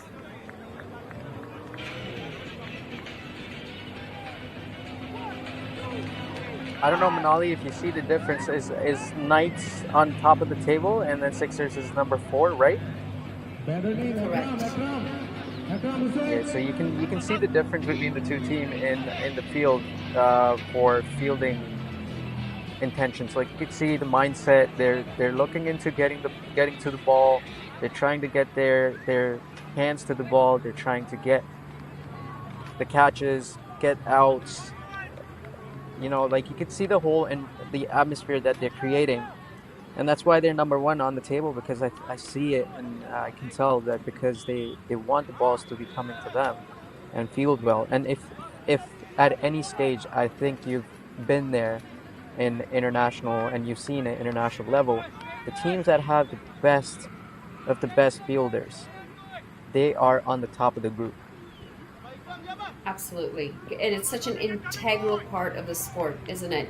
This is your chance to defend runs. It's your chance to take wickets. It's your chance to put pressure on the batters. And they continue to leak in runs here. The wides are just free gifts that they're offering up here. I'm just looking at the total number of wides given so far in this innings, as that's going to be another one. They've given quite a few wides. That might be wide number 7, if I am not wrong. 7 wides in the first 3 overs. Also means that only 9 runs have actually come off the bat.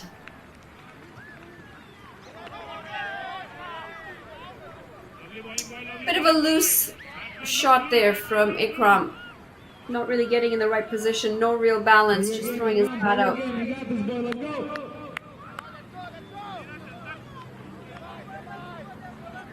It's also a little pressure situation right there in the middle. The new batter, Ikram.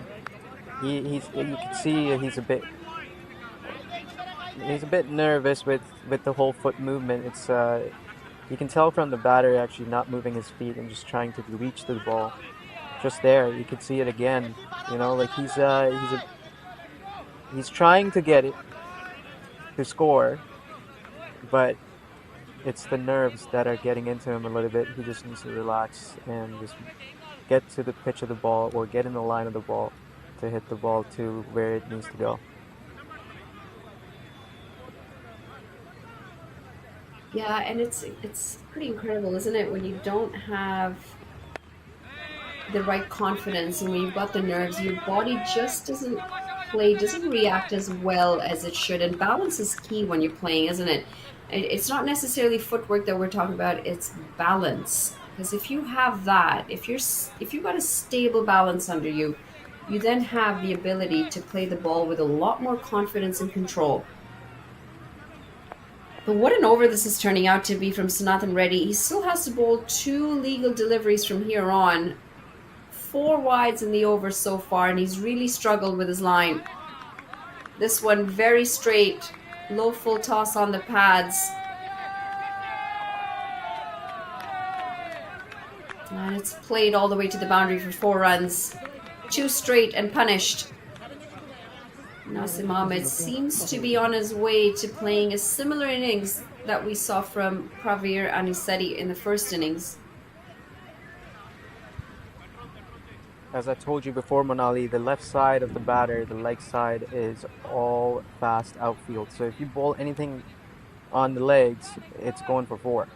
If they hit it nice enough, they hit it on the ground, it's traveling. But on the offside, if you hit a cover drive or over extra cover or through the gap, the grass would stop the ball. So if you have a bad line to be going towards the leg, you're getting punished. Absolutely. And that consistency is so important from your bowlers. It also helps when you're trying to keep that pressure on if you're consistent. Unfortunately, this over has released a lot of the pressure off the Sixers. 22 for 2 after 3. 4 wides in that. Plenty of deliveries bowled and plenty of scoring options as well. Yes, they've picked up the 1 wicket, but that pressure that was built up early on from that wicket's been released.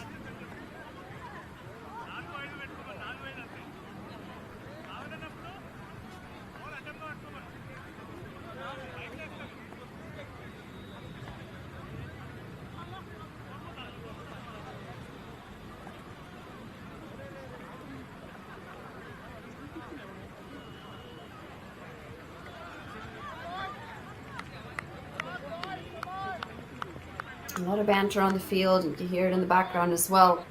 It's a really good atmosphere here at the ground.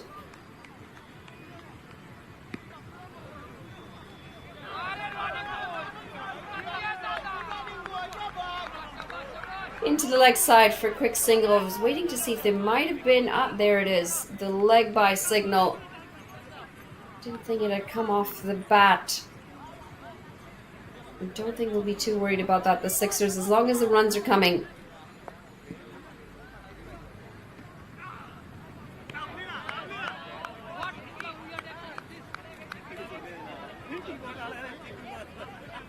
They're scoring at a good rate at the moment, but it's just the wickets that is making the difference. If they have another 2-3 balls to, take another 2-3 deliveries to settle down, get the nerves right, get the pressure off, and then maybe try to take advantage of that power play.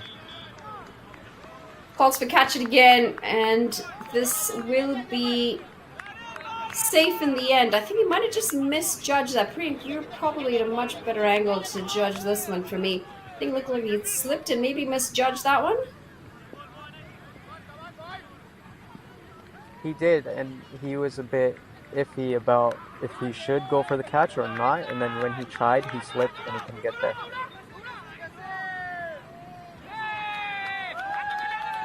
And that, unfortunately, is rubbing salt into the wounds of the bowler. Reddy creating the chance the ball before, chance not taken, and he's been struck for a boundary the very next delivery. Find their way back into the game here, the Sixers.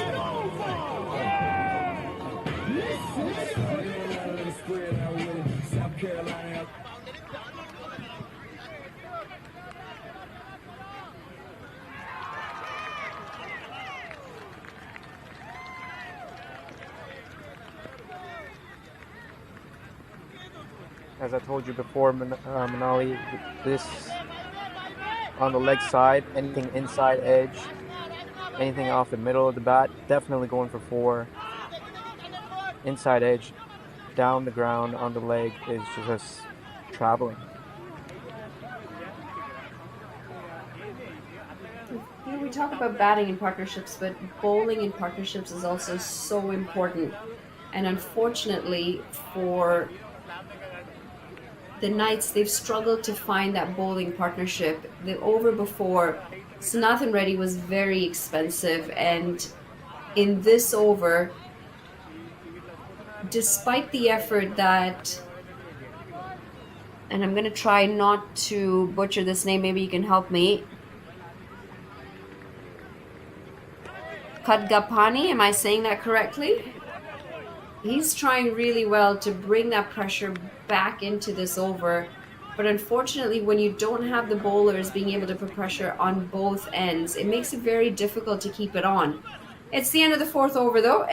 28 for 2 on the cards. And I think we're going to see a change in the bowling here. We will see Sanathan Reddy given a bit of a rest here. Very difficult last over for him.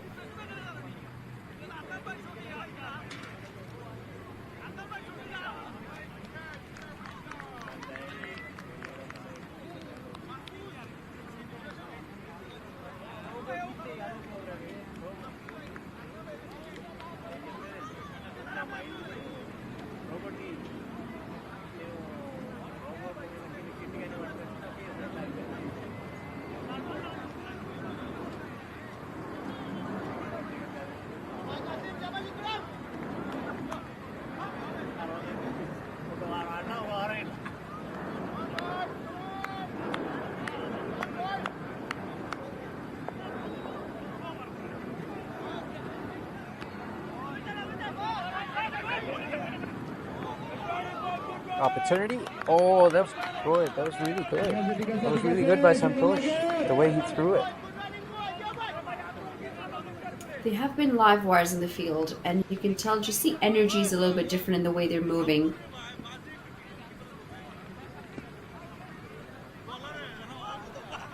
If we could have a replay of that, that was really good. Like the way he was in the air and just threw the ball at this level, you know, of cricket. This is hard to see.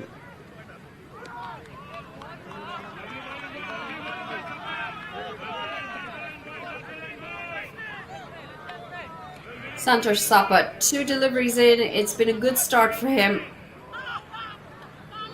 Just starting to build that bowling partnership that I was talking about the over before.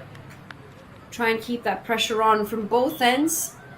Force the batters into making a mistake. At this point, the runs have come in pretty quickly, and this is a top shot. Gets inside the line of the ball, and it's picked up beautifully off the pads for 4 runs. Very balanced to the shot as well. Kept that head in position, kept it as still as he possibly could.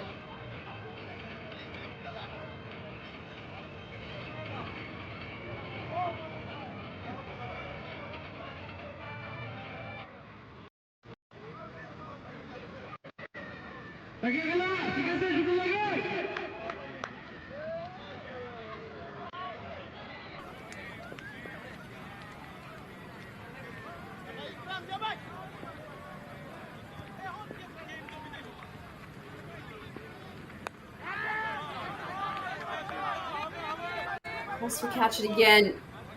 And in the gap as he come across for another single.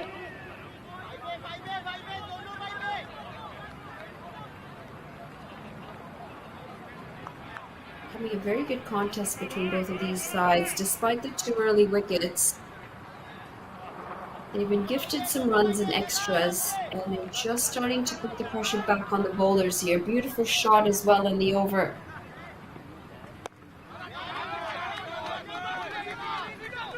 Using his feet down the ground this time, Nasim Ahmed. And pick up 2 more runs. Now, I know they're playing on AstroTurf, but if you take a look at how the batters have been running on these pitches, they'd be in a lot of trouble here if they were playing on turf. Most of them are choosing to run straight down the middle in that danger area, which you wouldn't be able to do if you're playing on a turf wicket. Because the umpires are not really cautious of that thing, of that rule, because you're playing on AstroTurf. And that's another wide. Needs to re-bowl that to finish up the over.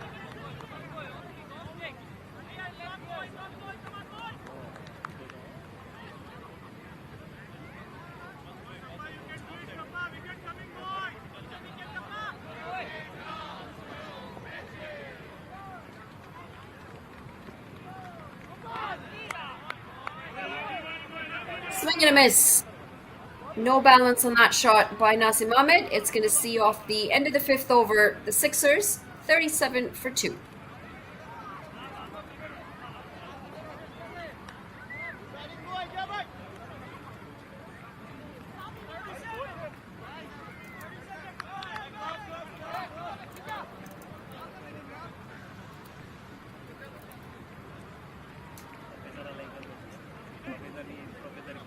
They need 113 more in their 15 overs. And they're keeping on top of that required run rate. Need to find a way to control these extras if you are a Knights fan. The Sixers, this partnership's starting to become a healthy one. Nasim Ahmed, who opened the batting, 16 off 15 from him. Ikram, 10 off 9. More importantly, they both seem to have found a level of comfort out in the middle. High up in the air. And it's going to land safe in no man's land as they come across for 2 more. As I say, it's starting to look comfortable for these two. There's a bit of a rash shot, and this is where they've got to be careful and try and hold their nerve. Just try and play that innings that we saw Pravirani Sethi play. The risks are worth taking if you're confident enough that you're going to be able to play the shot with control. We haven't seen too many of those yet.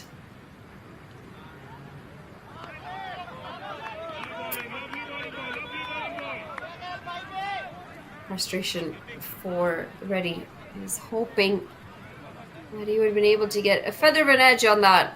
Ikram not playing that well at all.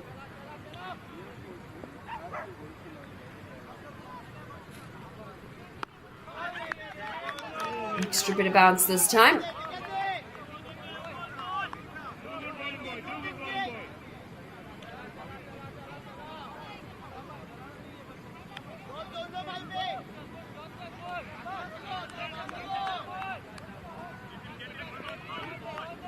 Just the difference in decibels in terms of the noise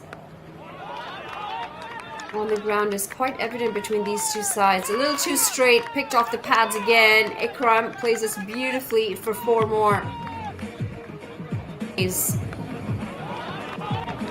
On the ground is quite evident between these two sides. It's a little too straight, picked off the pads.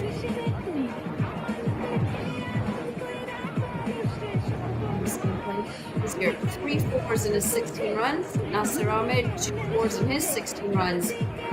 Tied at 16 apiece, both of these batters. Keeping the Sixers in the game.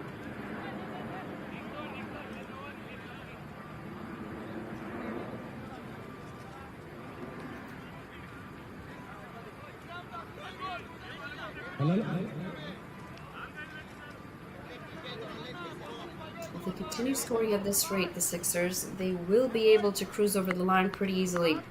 Granted, these two batters are out there and they're able to continue that momentum. Just delay in play here as we see Ikram Hussain maybe struggling with a bit of sweat in his eyes. It's not the warmest of days. It's a pretty comfortable 73 degrees Fahrenheit.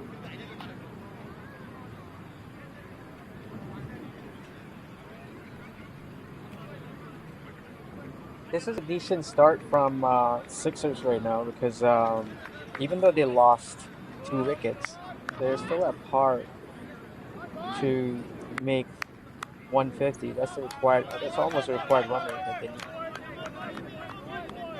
Yeah, I mean, it's pretty early days still, but to be 43 runs on the cards within your power play, this is a very decent power play that we've seen from the Sixers in comparison to what we saw from the Knights.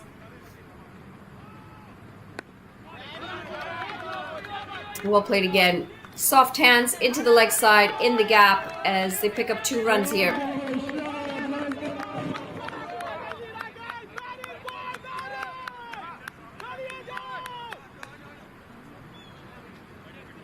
A lot of support from both of these sides in this important clash.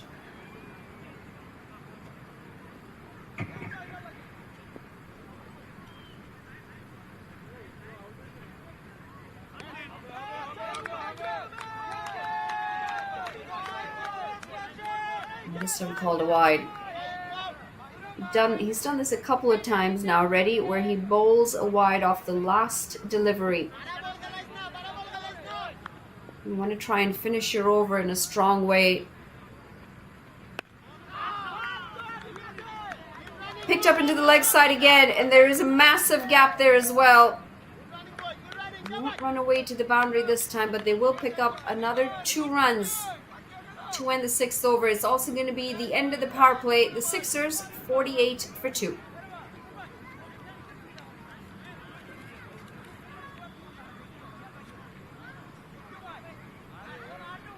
That's 9 runs coming off the over.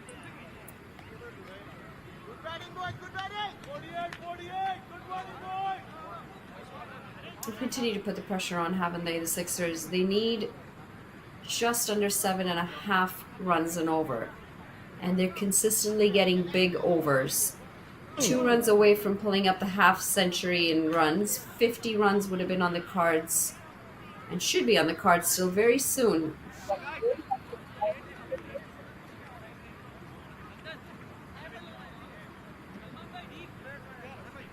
I think the problem with the bowling today for the Knights has been the extras. In the first 6 overs, they have bowled 10 wides and 1 leg by. You can't fault for the leg by, but 10 wides is a massive, massive issue.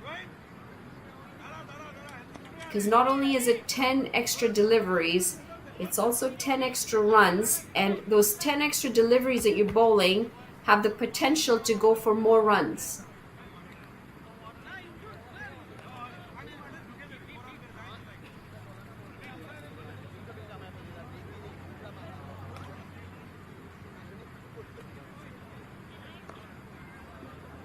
Monali, what do you think? We're going to have a leggy or an off spinner now? We haven't seen nearly as much spin as I thought we would, and I feel like we're going to see an offie now. The keeper's up to the stumps. He's got the correct warm-up. I don't think we're going to be bamboozled this time.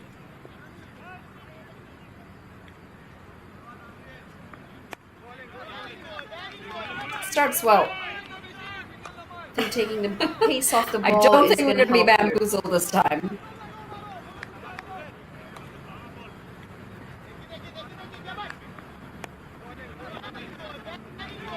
Starts well.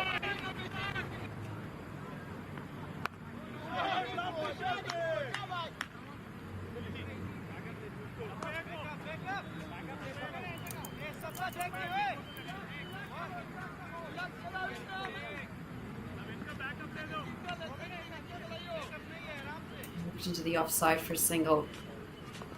It's the captain who seems to be able to do nothing wrong today, Pravir Anisetti.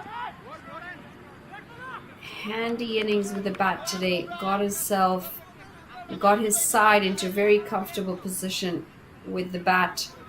71 off 63 deliveries. Started slow, took his time.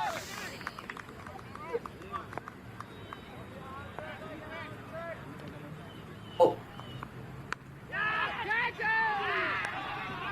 Calls for catch it, and that's a chance that's gonna be put down. Expression says it all for Pravir Anisetti. Hands on head, and he's going to feel like that is a massive one that's gone down. Nasim Ahmed, who's 18, would have been walking back had that catch been taken. 50 runs on the card. 51 for 2 now. And in need of 99 more from here on.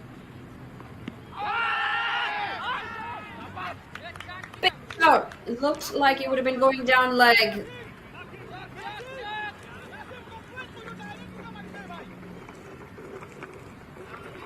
Well, you saw both. He's doing off spin, and I think he's either doing a leg spin or a dusra.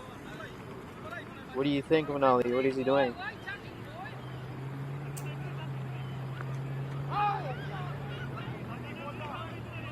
Backing away this time, and it's a dot to end the over. Very decent over comes to an end for Pravir Anisetti. Just the 3 runs coming off of it. 7 overs gone. It's 51 for 2. Sunny, it's just a little hard for me to tell from my screen because it's quite a distance away.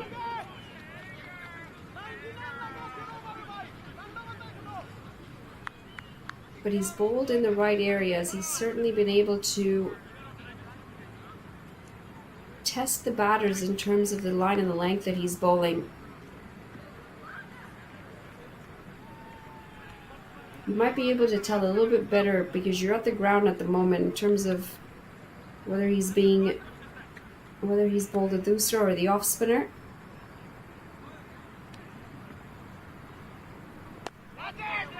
Tossed up delivery, high up in the air.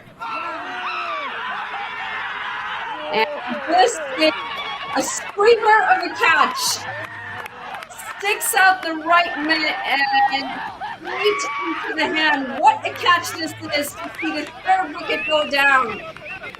Tossed up delivery. Catch go down in the over the air. This one quite makes up for it. 51 for 3. And what a way to pick up the 3rd wicket. Screamer of a catch.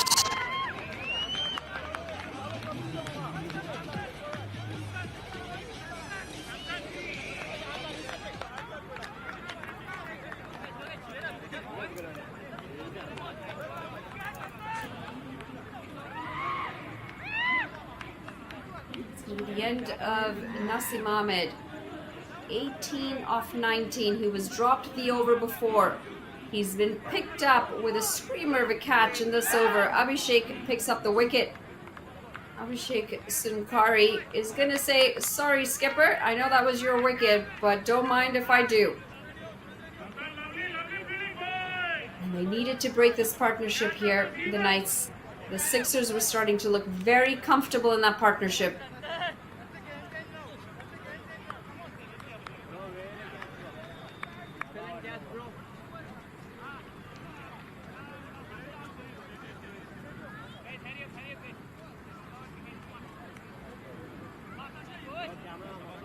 The Knights really needed a breakthrough, and they finally got it, and it's exceptional on the boundary. As I told you before, Manali, they are a good fielding unit. Like, sure, they dropped one of the catches there, but the intention was right to grab the opportunity, and they definitely overpowered that. And then next time they got that catch coming on the boundary as well.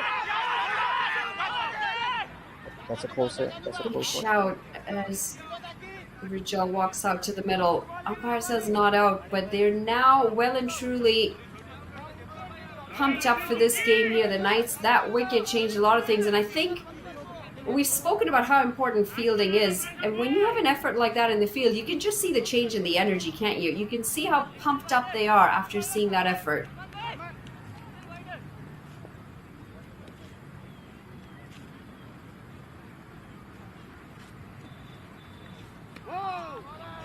Very slow through the air. Abhishek Sankari. Not afraid to toss it up as well.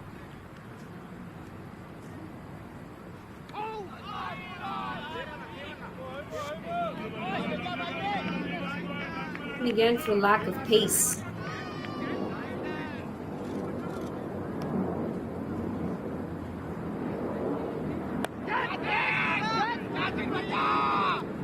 In the arc this time, calls for catch it, and catch taken again. This is 2 wickets in the over for Abhishek Sankari, and they have gotten a stronghold on the Sixers. 51 for 4, and they're in a bit of trouble here, the Sixers. Vijay's gonna have to walk back for a duck. He can finish this over with another dot, Abhishek. He will be looking at a double wicket maiden. What an over this has been for the Knights.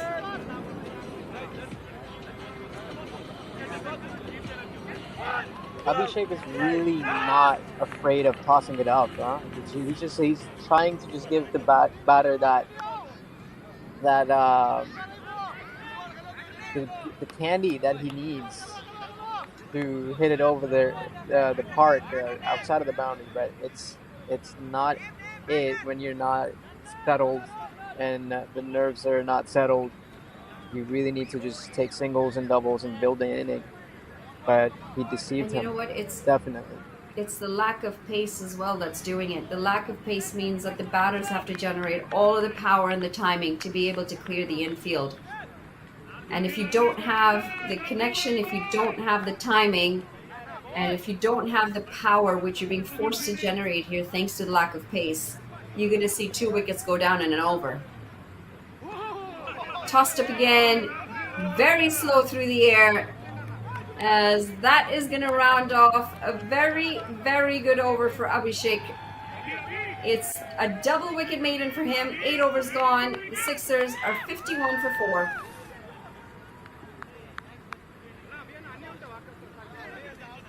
That is exceptional stat to see. 2 wickets in a 2020 game with a maiden. That is phenomenal.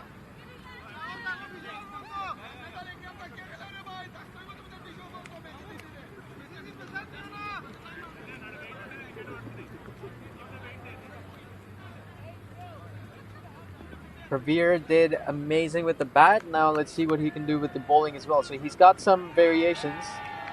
What does he bring on the first ball? Calls for catch it again, as this is hoiked into the leg side. And it's going to get the distance. Goes all the way for 6. It's the first 6 that we've seen in the innings. And a lusty blow from Ekram. He's looked good, Ekram. 29 off 19 deliveries. Correction, 27 off 19 deliveries. He's playing a very important knock here for his side.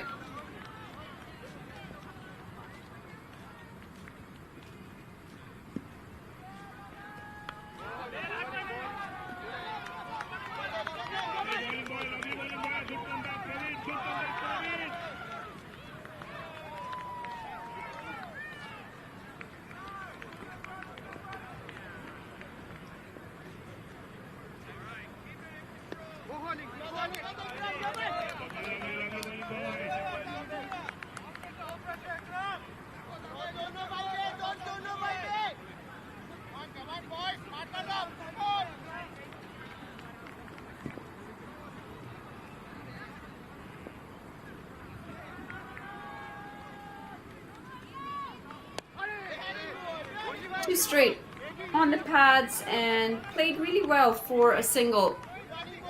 A certain difference in the fielders and the way they're attacking. We haven't seen too many users this innings.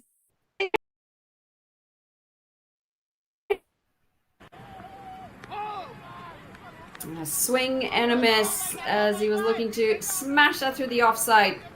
Janeth Hack, the new man out in the middle.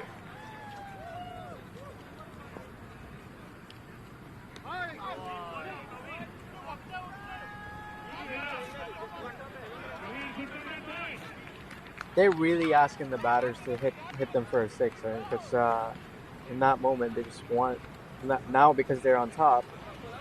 Required run rate is about 8 to 9 runs per over. They're really asking them to just hit it and give them a catch and give them a wicket. So I think Knights are really on top of it right now, and one more wicket would really get them closer to the win. And 9 overs gone, 58 for 4. The Sixers need 92 more runs in their 11 overs. That required run rate starting to climb with every wicket that's fallen. The double wicket maiden from Abhishek's first over has dinged them back quite a bit. I think you might be right, Priyank. If they can pick up another 2 wickets, that might be a pretty good chance. Swirling, and never really got under it. That's a wicket that should have been picked up. Never difficult, never easy. Could have been his third. Never easy taking a catch running backwards, but he just looked like he was never in the right position to get under it.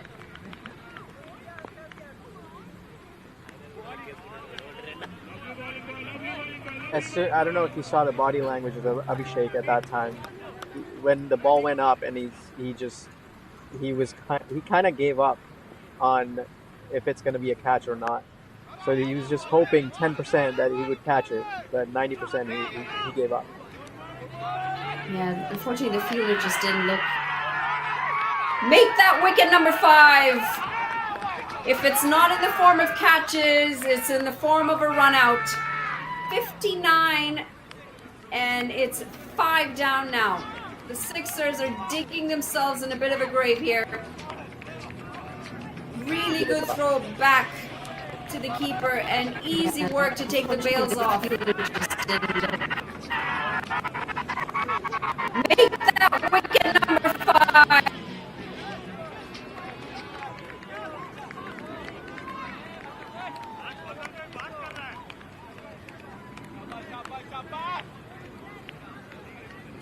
Janeth, who just walked out of the middle, is gone for 1 off 5. Ikram is stranded at the other end, 29 off 23 for him. In a very similar situation that we saw Pravir Anisetti in the first innings. And he's got a lot of pressure building on him because they're 5 down. Half of that batting lineup is back in the pavilion with still 90 more runs needed from here on for the Sixers. We're going to see the keeper walk out with the bat. Area code 313. Sorry, Jannat, you're not fast enough. He thought he was fast, but just fell short of his ground. One of the worst ways to get out as a batter, being run out.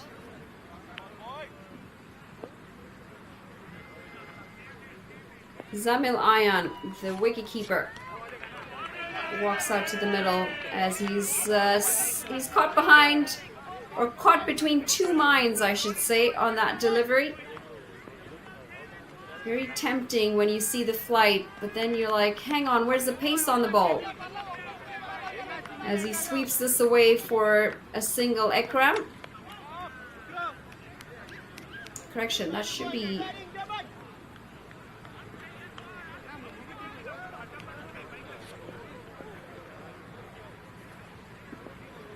There we go. We've just gotten the scorecard updated. That should be a single to Zamil.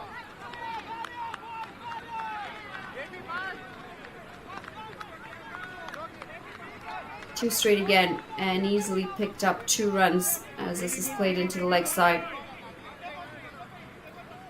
Halfway point of the innings, 10 overs gone. The Sixers are 63 for 5. They need 87 more from here on.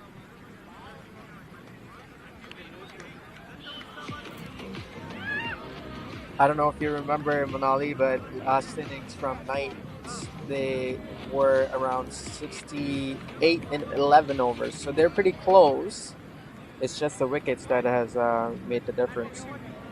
They were 4 down, and the Sixers are 5 down.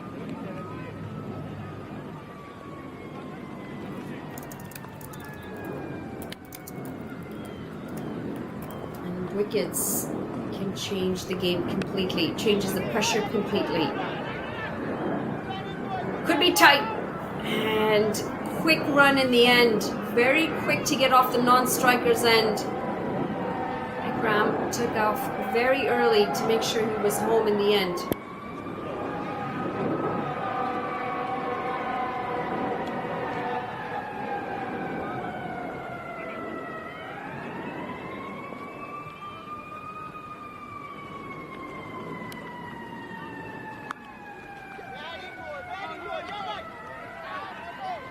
Cut away.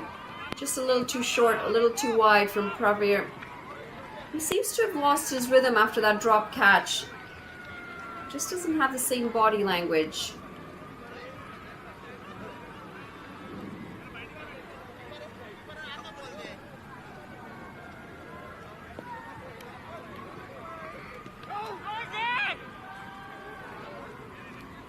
An optimistic shout from Praveer, as that's a swing and a miss for a dot.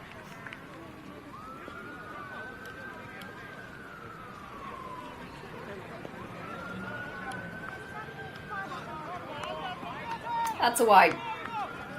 And he looks surprised. I'm not sure why. Definitely outside that guideline for the umpire. He's also generating quite a bit of bounce off the surface as well. AstroTurf, known to have that spongy tennis ball bounce.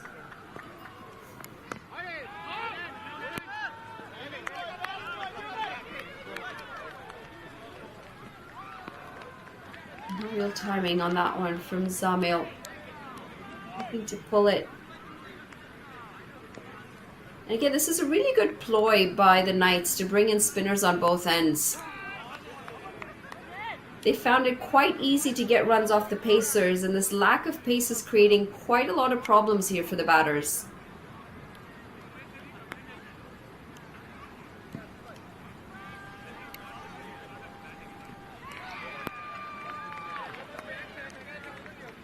It is, isn't it? Like they are by the slower deliveries, and it's hard for them to actually put in the effort, have their foot movement. It's just the slower it is, the harder it is for the batters from sixes.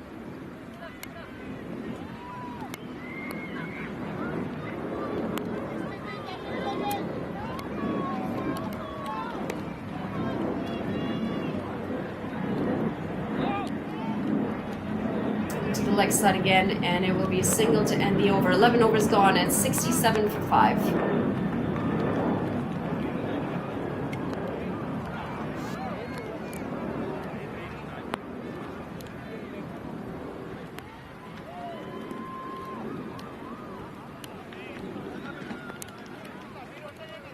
Just the sound of some raindrops in the background, as there is a drizzle that has started on the ground.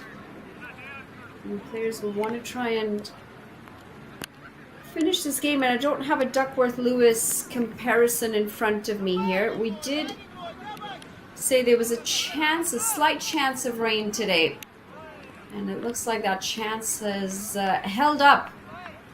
Abhishek back into the attack. Pick up 2 runs off that first delivery, and this rain's going to have an impact. We'll have to wait on the umpires to give us the Duckworth-Lewis calculations, but you would assume with 5 wickets down,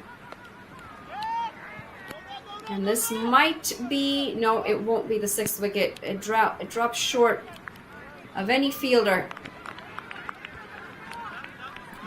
As I was saying, with 5 wickets down, you would assume that the Knights will be well ahead of that Duckworth-Lewis calculation if this game wants to get called off. because of the rule.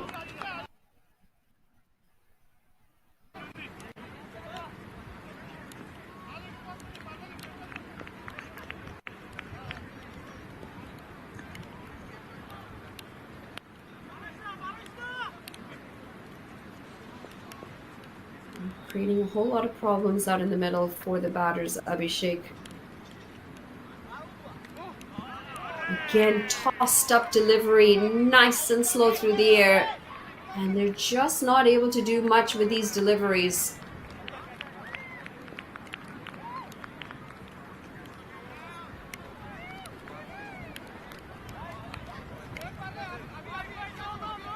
Ooh, it will be wide. He looks very surprised here, Abhishek. Abhishek Sankari tossed up even higher this time. I haven't seen any of the batters use their feet to take the ball on the full. It might be a pretty good ploy. Down the ground and a single.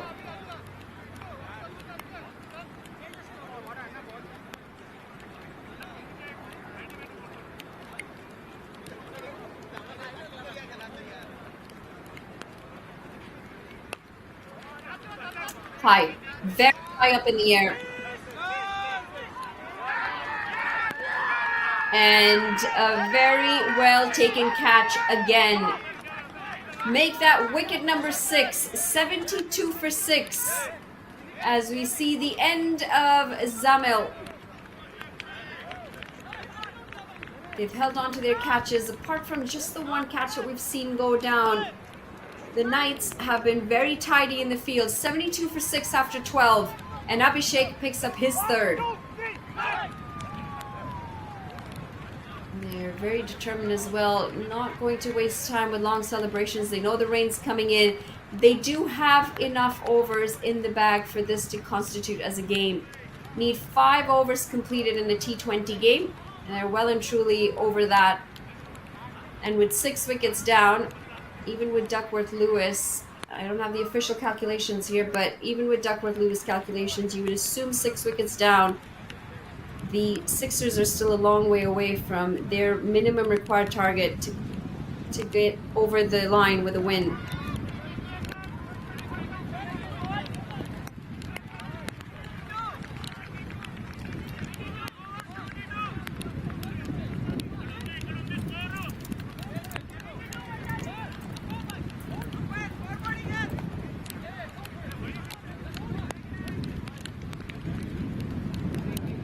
Raindrops very audible now. I'm sure you can hear them in the background as well. Coming down pretty heavy. I think the umpires might be making the call here to go off the field. Not a bad call, considering that ball's only going to get heavier and soapier as much as it continues to soak in this rain. Is coming down pretty steadily as well. So as the players walk off, we are going to take a short break here as well. We'll be in touch and we'll update you as the rain delay continues. So stay tuned and we'll have an update for you as soon as possible.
తెల్లది వేస్తే close అయిపోతుందిరా.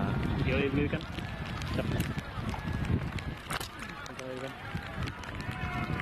ఇది కిందకి రాతున్నాం. పైకి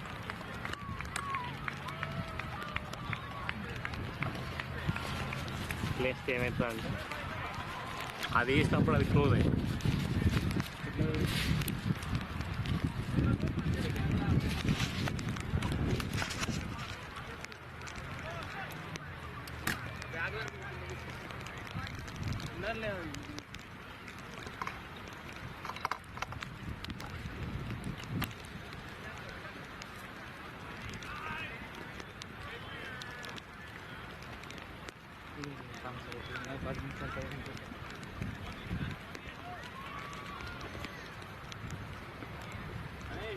దాని కింద ఉండు, phone చేసి తెలియదాం.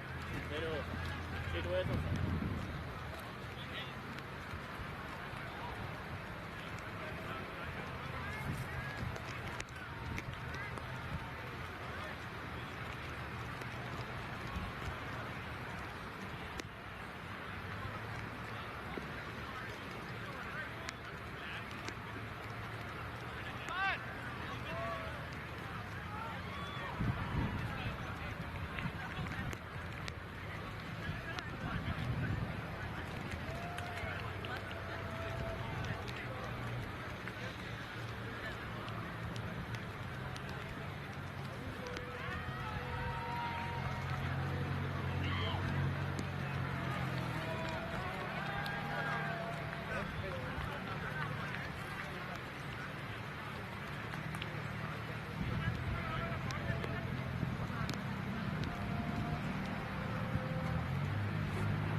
Yeah, it's going up right now.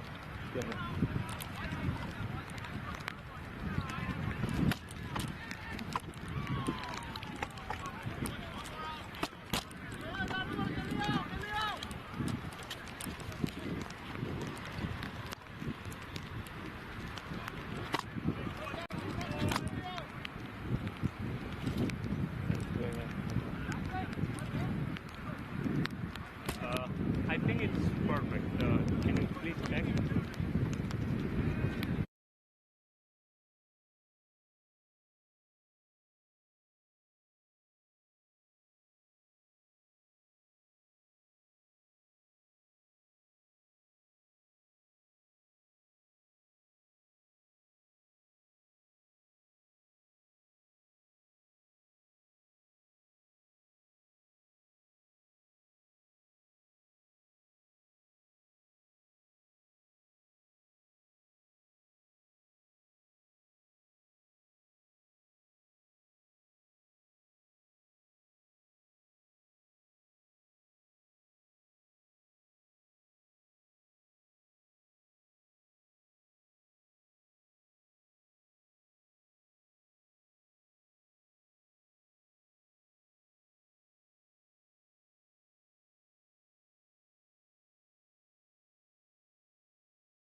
welcome back to the action. 78 for 6 at the end of 13 with a slight rain delay. Not quite ready to receive that delivery, Ikram. Umpires are back out, but if you just look at the dark patches on your screen in front of the trees, you can still see the droplets falling. You can still see the rains coming down pretty steadily. It's really surprised the umpires actually decided to restart this game, especially because they walked off because of the rain. That being said, they need 72 more from here on, the Sixers. Cutaway through the offside. Won't get to the boundary, but they will pick up 2 runs. DLS par score is 102 at this point. They need... Manali, because of the rain on the turf, it's all skiddy and there's no turn. So I'm really surprised that they've decided to restart the game while the rain is still falling, because typically the rule is it's got to be dry before you can start again. And now as we're looking again, I think they're going to walk off the field again, if I'm not wrong. Priyank?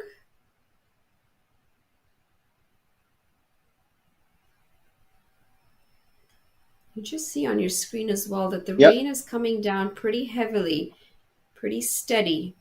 It's really hard for a bowler to grip the ball, especially your spinners, when there's no grip. Now it's starting to go even harder right now, and they're gonna just get off the field at the moment, and then maybe start back on this. The rains slow down a little bit more. So I have no idea. There you have it. So we're going to be experiencing another rain delay. Hang tight, stay with us. We will update you as we can, but at the moment, it will be a short break for the rain. We'll be back momentarily.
Welcome back to the action.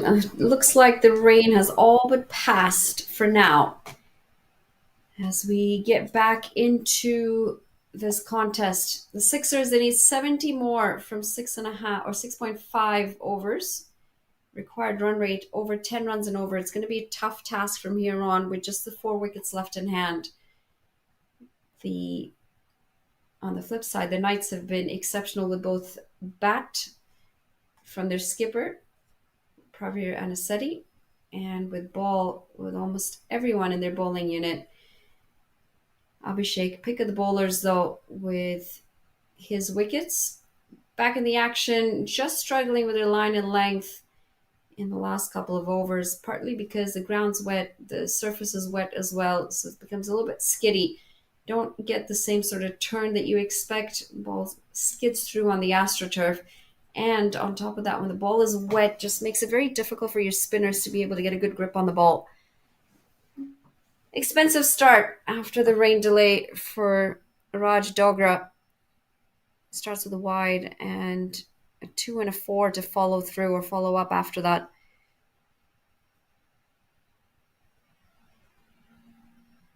Soft hands as this is guided. Should slow the outfield down as well, this rain. I'm sure there's quite a bit of moisture now on this grass that'll stop the ball from traveling as quickly as it was in that first innings.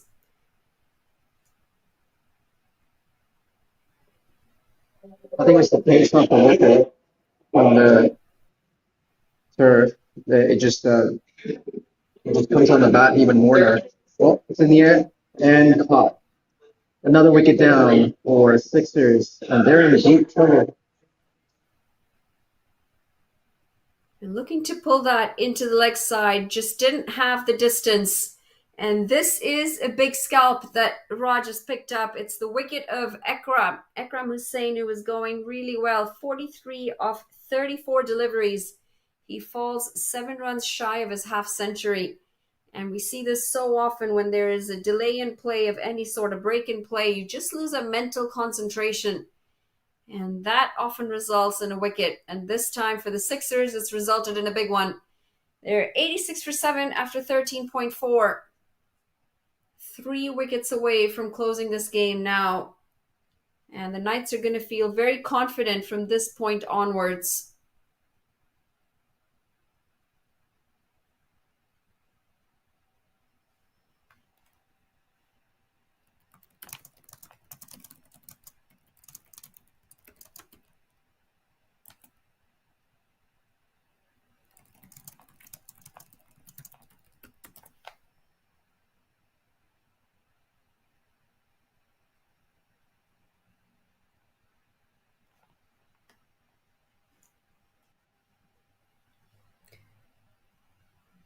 Back to a wide Raj Dogra. Just lacking a bit of consistency in the line and length as we see Iman Kabir walk out to the middle.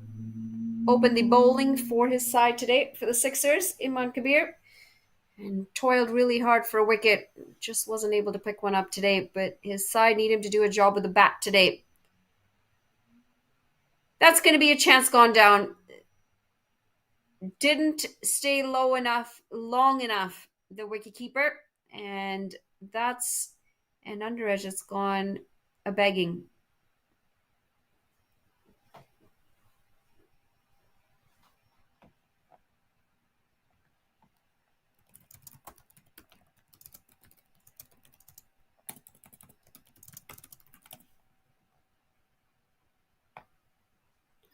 Put away.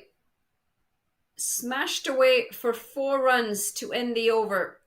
Despite the wicket, it's an expensive one from Raj Dogra. 14 runs coming off of it. 14 overs gone. It's 91 for 7. Keeping themselves in the contest here with these boundaries. Late push for the Sixers. And positive to see that boundary, especially because they just lost their set batter in the over as well.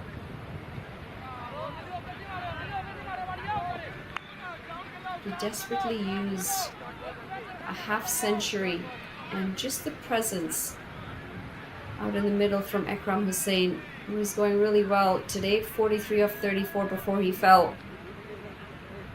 Now these two are rebuilding a partnership, and because of that required run rate, they can't be too complacent on taking their time. They have to make sure that the run rate's continually going to be ticking as well.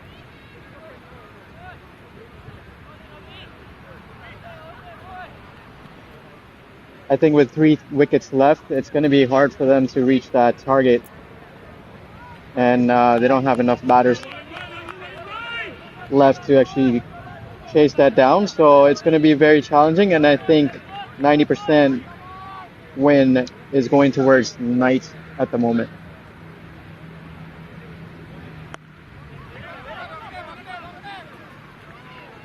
Yeah, it comes down to those 1% factors too, doesn't it? We spoke about the sloppiness in the field in the first innings. We spoke about the drop catches, the footwork when they're trying to stop the ball. It all accumulates to extra runs. And when we talk extra runs, yes, the Knights have given plenty of them in the form of extras with wides, the one no ball. But that being said, they've been exceptional in the field. And I think the biggest difference has been that they've held on to their catches.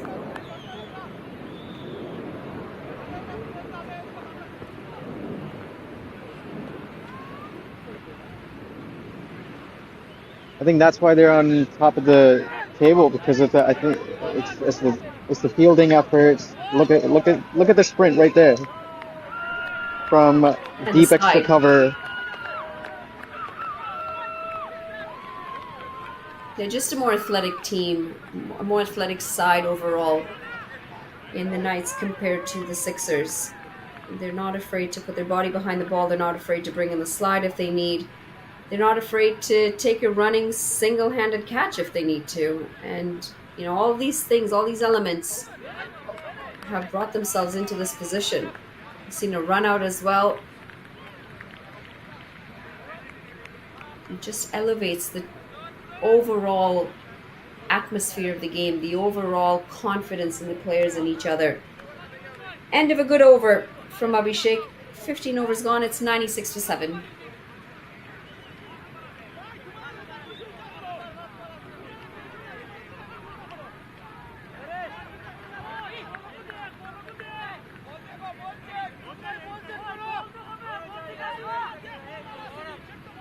Plenty of chatter out in the middle as well. Both teams know what they're playing for today. It means a lot to both of these teams as well. And it's just a sense of confidence in the body language of the Knights. And this could be a tricky phase here as we see a change in the bowling. A couple of discussions about getting the field placement right. I think the Knights can't be relaxed at the moment because anything can happen in cricket. You know it, Manali. So many times we've seen cricket flip over. If you remember the Maxwell innings against Afghanistan, you know, anything can happen in any time. That was an incredible innings, wasn't it? Just fantastic. Well, the reason I said earlier this is going to be an interesting phase of the game is because of the reintroduction of Sanathan Reddy with the ball. He struggled very heavily with his line and length in his first spell, bowled plenty of extras, and while he's picked up 2 wickets, that consistency is what brought on 2 spinners. They brought on spinners on both ends to build momentum. He started well with his first deliveries. He's on the mark. It'll just be interesting to see if he can continue to do that and continue to keep the pressure on.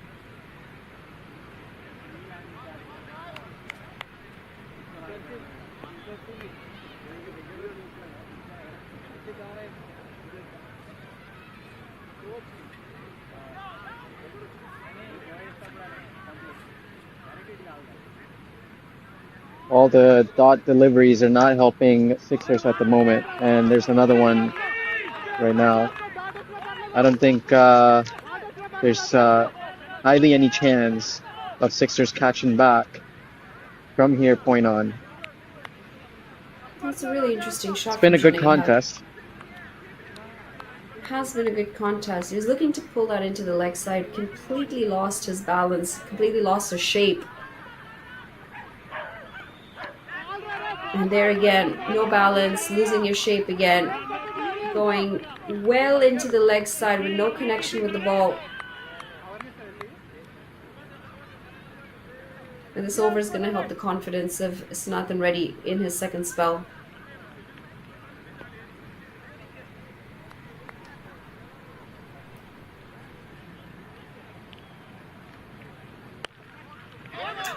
Goes down the ground. It's high up in the air though. And it's going to go for a couple bounces, 4 runs. Dot ball pressure was starting to build up, and you could just sense a release shot was just around the corner.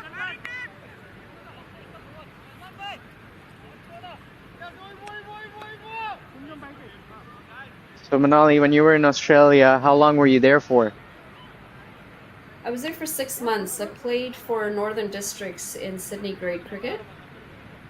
Some of my best cricketing memories. The first day I went to training, I was completely blown away because, you know, the beautiful grounds with the turf wickets and the white picket fence. Across the line, half a shout. And that's going to be leg buys to end the over. 16 overs gone. It's 101 for 7. And I was blown away because when I got to the training, they had outdoor nets, outdoor turf nets that opened up into the ground. So all of your bowlers had full run-ups. We don't have facilities like that in North America yet. You know, that's just incredible to see. And we're talking about club cricket. We're not even talking about state cricket.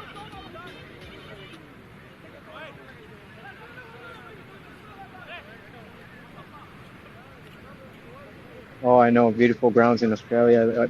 When I went there, it was the Melbourne Cricket Grounds I played in, not the actual MCG, but I did get to see MCG, and I went in there and picked the grass and I ate it.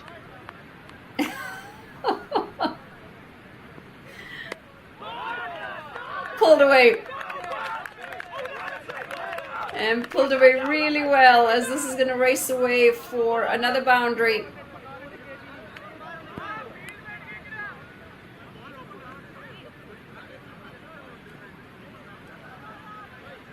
I've been to the SCG because I was close to the SCG in Sydney and watched the Australia-South Africa series, the one where Graham Smith broke his arm.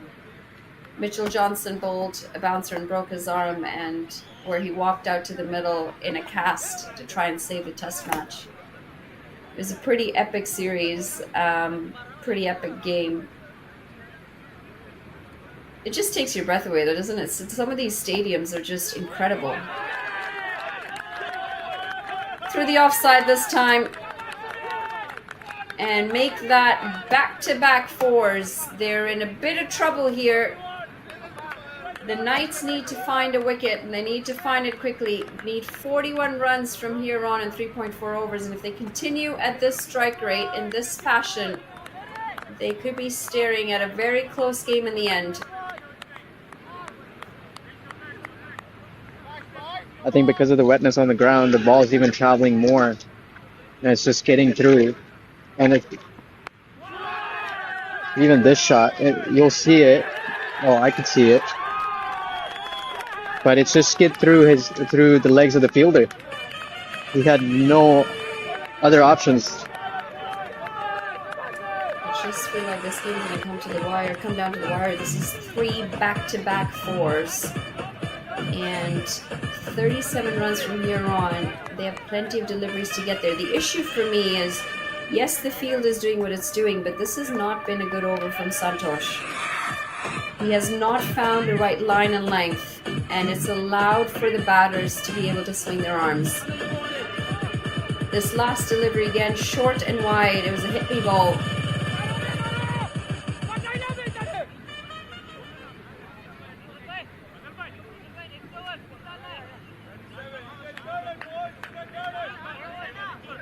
just looking at their stats of their bowlers, their number one bowler, and it's no surprise that it is Abhishek Sunkari. He has been exceptional with the ball. He has, in his 12 matches, he's picked up 19 wickets. And then bowler number 2 is their captain, and Pravir Anisetti, who just didn't look comfortable today. I think he was out of rhythm with the ball. Santosh Sapa, number 4 bowler, with 9 wickets in his 12 games. Manali, this is cutting close, isn't it? It seems like it's coming down to the wire. It most definitely is. This over has been an expensive one. And you can start to see the mistakes in the field now as well. That pressure that's being put back onto the bowling side is resulting in misfields. It's resulting in all this added confusion in the field. And that's what you want to see from your batters. You want to be able to see them put the pressure back on. He's thrown the kitchen sink at this one and managed no bat on it. Iman Kabir trying to keep up with his batting partner, Junaid Haq.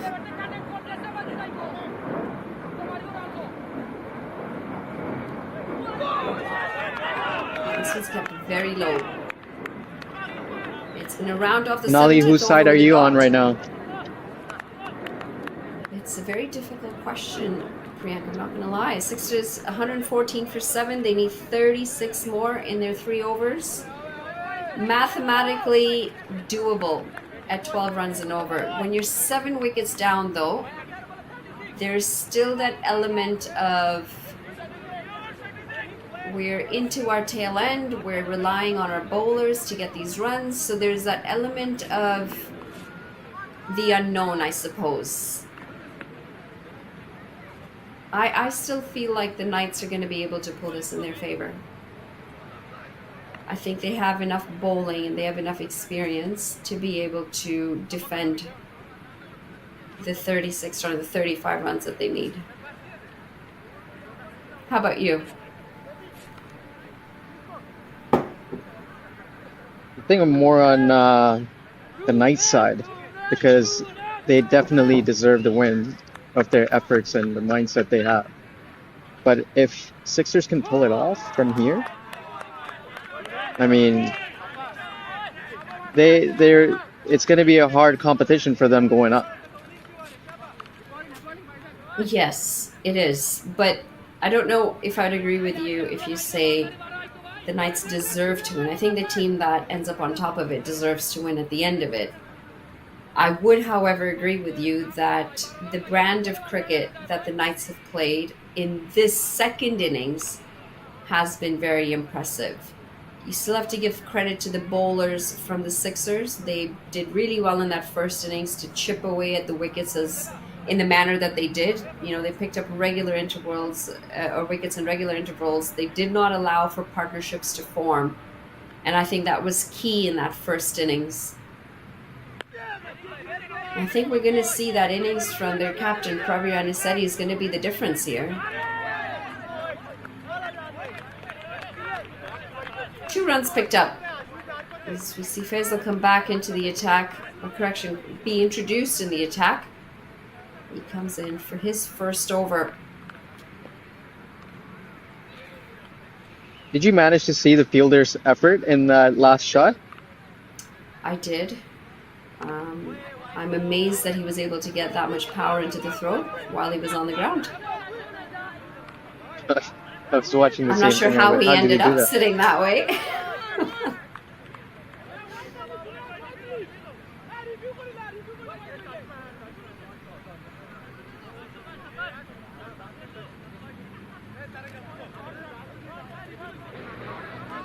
They've asked for the review here. Each team is allocated 1 review. And they retain the review if it's a successful review.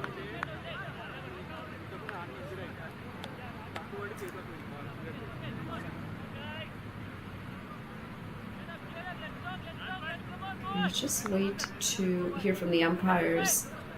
and the third umpire on this review. Isn't this amazing that you can review in a Division 3 game in Michigan Cricket Association is providing that to this league? And you know what? If we've got the access to the technology, we should be making use of it. The reality is, the sport moves too quickly for an umpire to get 100% of the decisions correct. At the end of the day, it's too fast-paced, and you can't expect there to not ever be human error. So if you've got the access, we should be implementing it. We should be using it.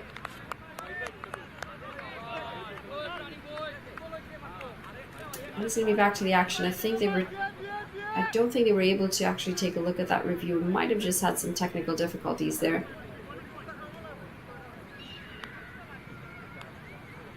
But certainly all for the use of technology in these decisions, because at the end of the day, this has a massive impact on players individually. It has a massive impact on the outcome of games. And to try and minimize all those errors as much as you can is all within the effort of trying to make the game as seamless as possible. Tossed up delivery and into the leg side for a couple more. Oh, actually, just stick to the 1 run. And I think this is going to be a pivotal over here for the Knights. The Sixers need consecutive big overs. That required run rate was 12 when this over started. And the sloppiness continues as this is too far down leg for wide. I must have been pretty impressed that we've not seen any left-handers. He's got absolutely no idea where the ball's gone. End of the over. 18 overs gone. 121 for 7. And yeah, you're right. No left-handers.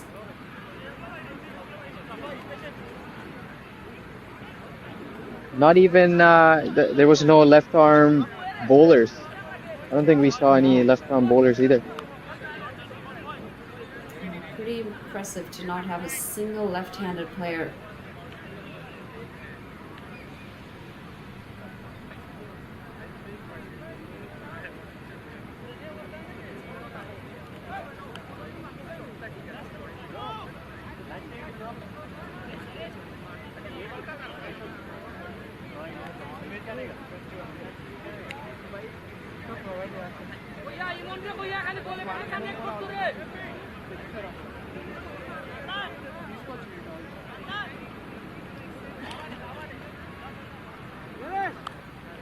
Taking their time setting their field here. And the Knights, they want to make sure that everyone's in absolutely the right position. And it just shows how much this game means to them. They want to try and make sure that they do everything in their power to cross over the line.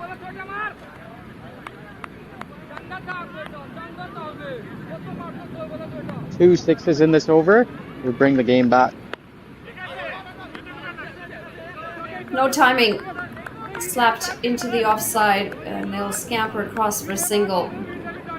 Required run rate now, almost 15 runs and over. They need to find a couple of boundaries, and they need to find them pretty quickly to keep themselves in the game, the Sixers.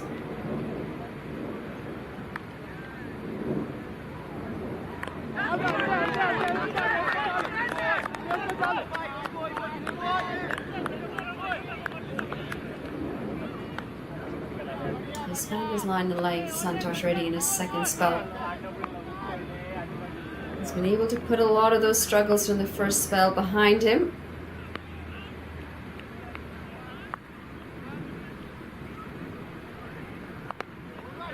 Singles are not going to do. Singles are not going to do. It's the pressure though, isn't it? Once the scoreboard pressure starts to build, you're forced into a mental lockdown. And you're forced to make mistakes that you wouldn't typically make.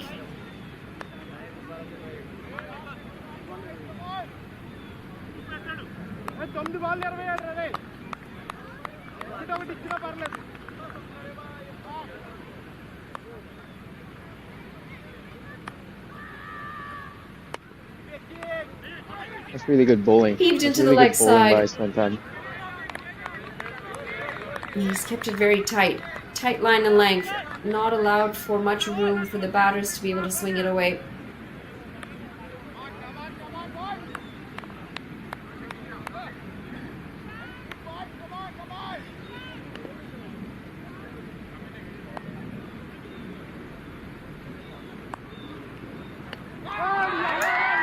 That is stumps uprooted right out of the ground, and wicket number 8.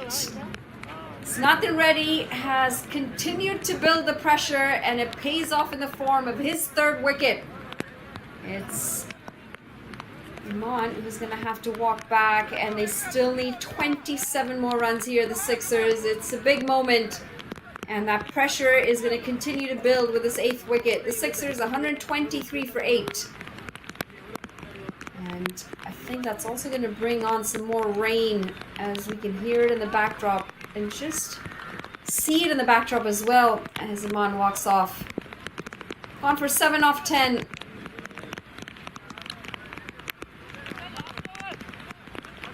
Coming down pretty heavily again, the rain.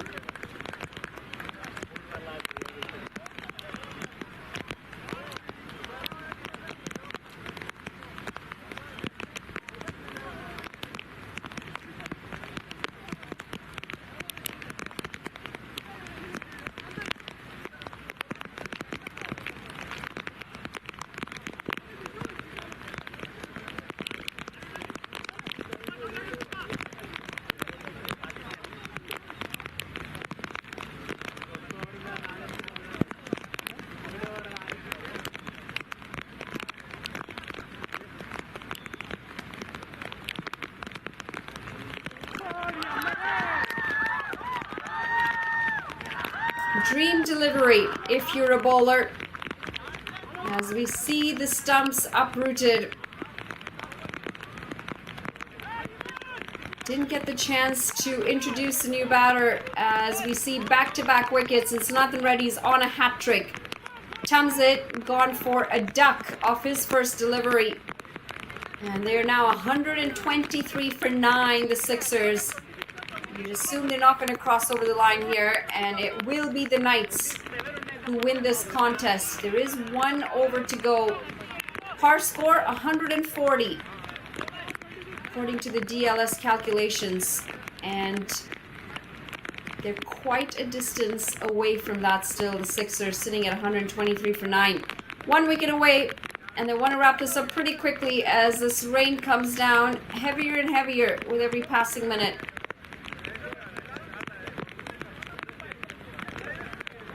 They've been clinical in the 2nd innings. The Knights picked up wickets, picked them up in quick succession. And apart from Ekram Hussain, 43 off 34, and Junaid Haq, 30 off 25, there really hasn't been much in this batting lineup. Sadly, not enough partnerships, and the wickets have continued to tumble in regular intervals. You're so right, Manali. There's a lot of no partnerships going on. There's no consistency with the batting partnership. So I think Knights were really on top of the game, and they're doing well enough to secure this win with 1 wicket to go. And what an over by Reddy, huh? It's with 2 wickets in 2 balls, in the last 2 balls. I think they're doing really well, and I'm pretty sure they're going to take the game away now.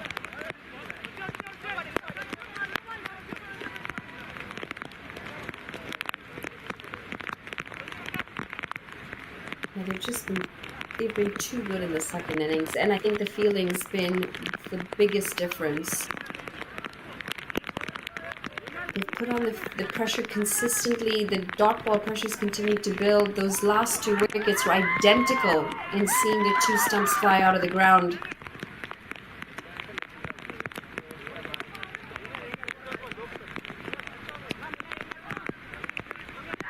So Reddy won't get an opportunity to take his hat trick. Unfortunately not in this game, but I don't think he'll be too worried about that. I think he will feel that he's done the job that he needed to for his side. He's gotten his side in a comfortable position. Pick up a boundary off of this one. A late push to try and keep themselves in somewhat of a contest here from the Sixers.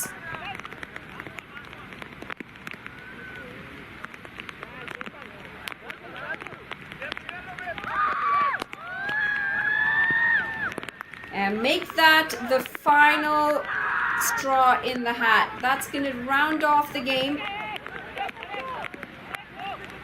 And we're going to see a big win here for the Knights. They win this quite convincingly in the end. They win the contest by 26 runs. And we'll just wait on confirmation on that.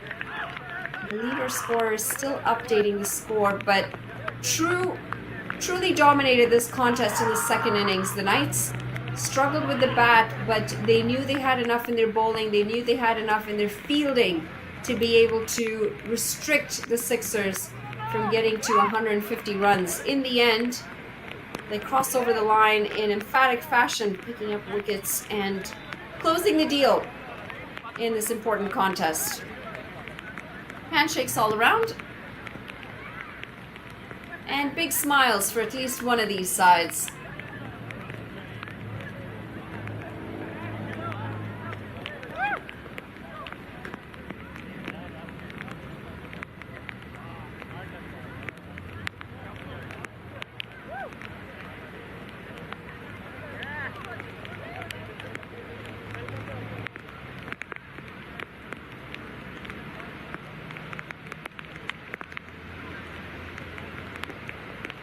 I think it's been a good competition. The contest in between these two teams, you knew it from off the bat, Manali, that the team that's been the most athletic, the team that's been the most in the fielding intentions, the commitment, that matters when you're playing semifinals.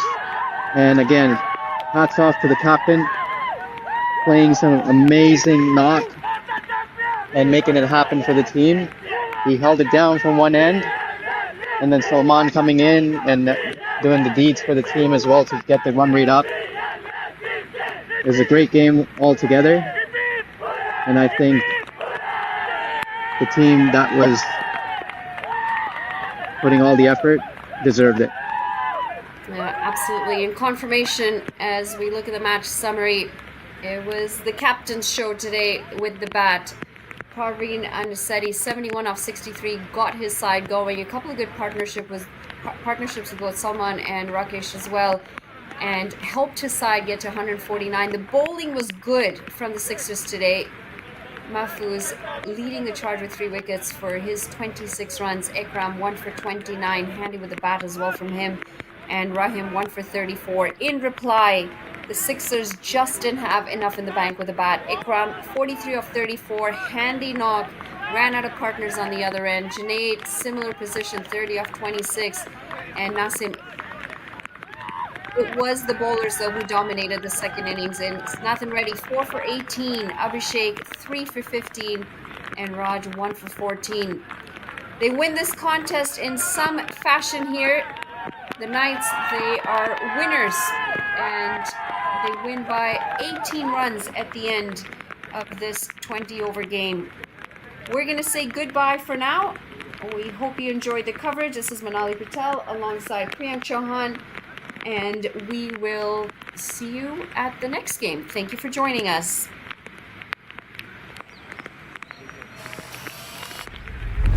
It's an impossible shot.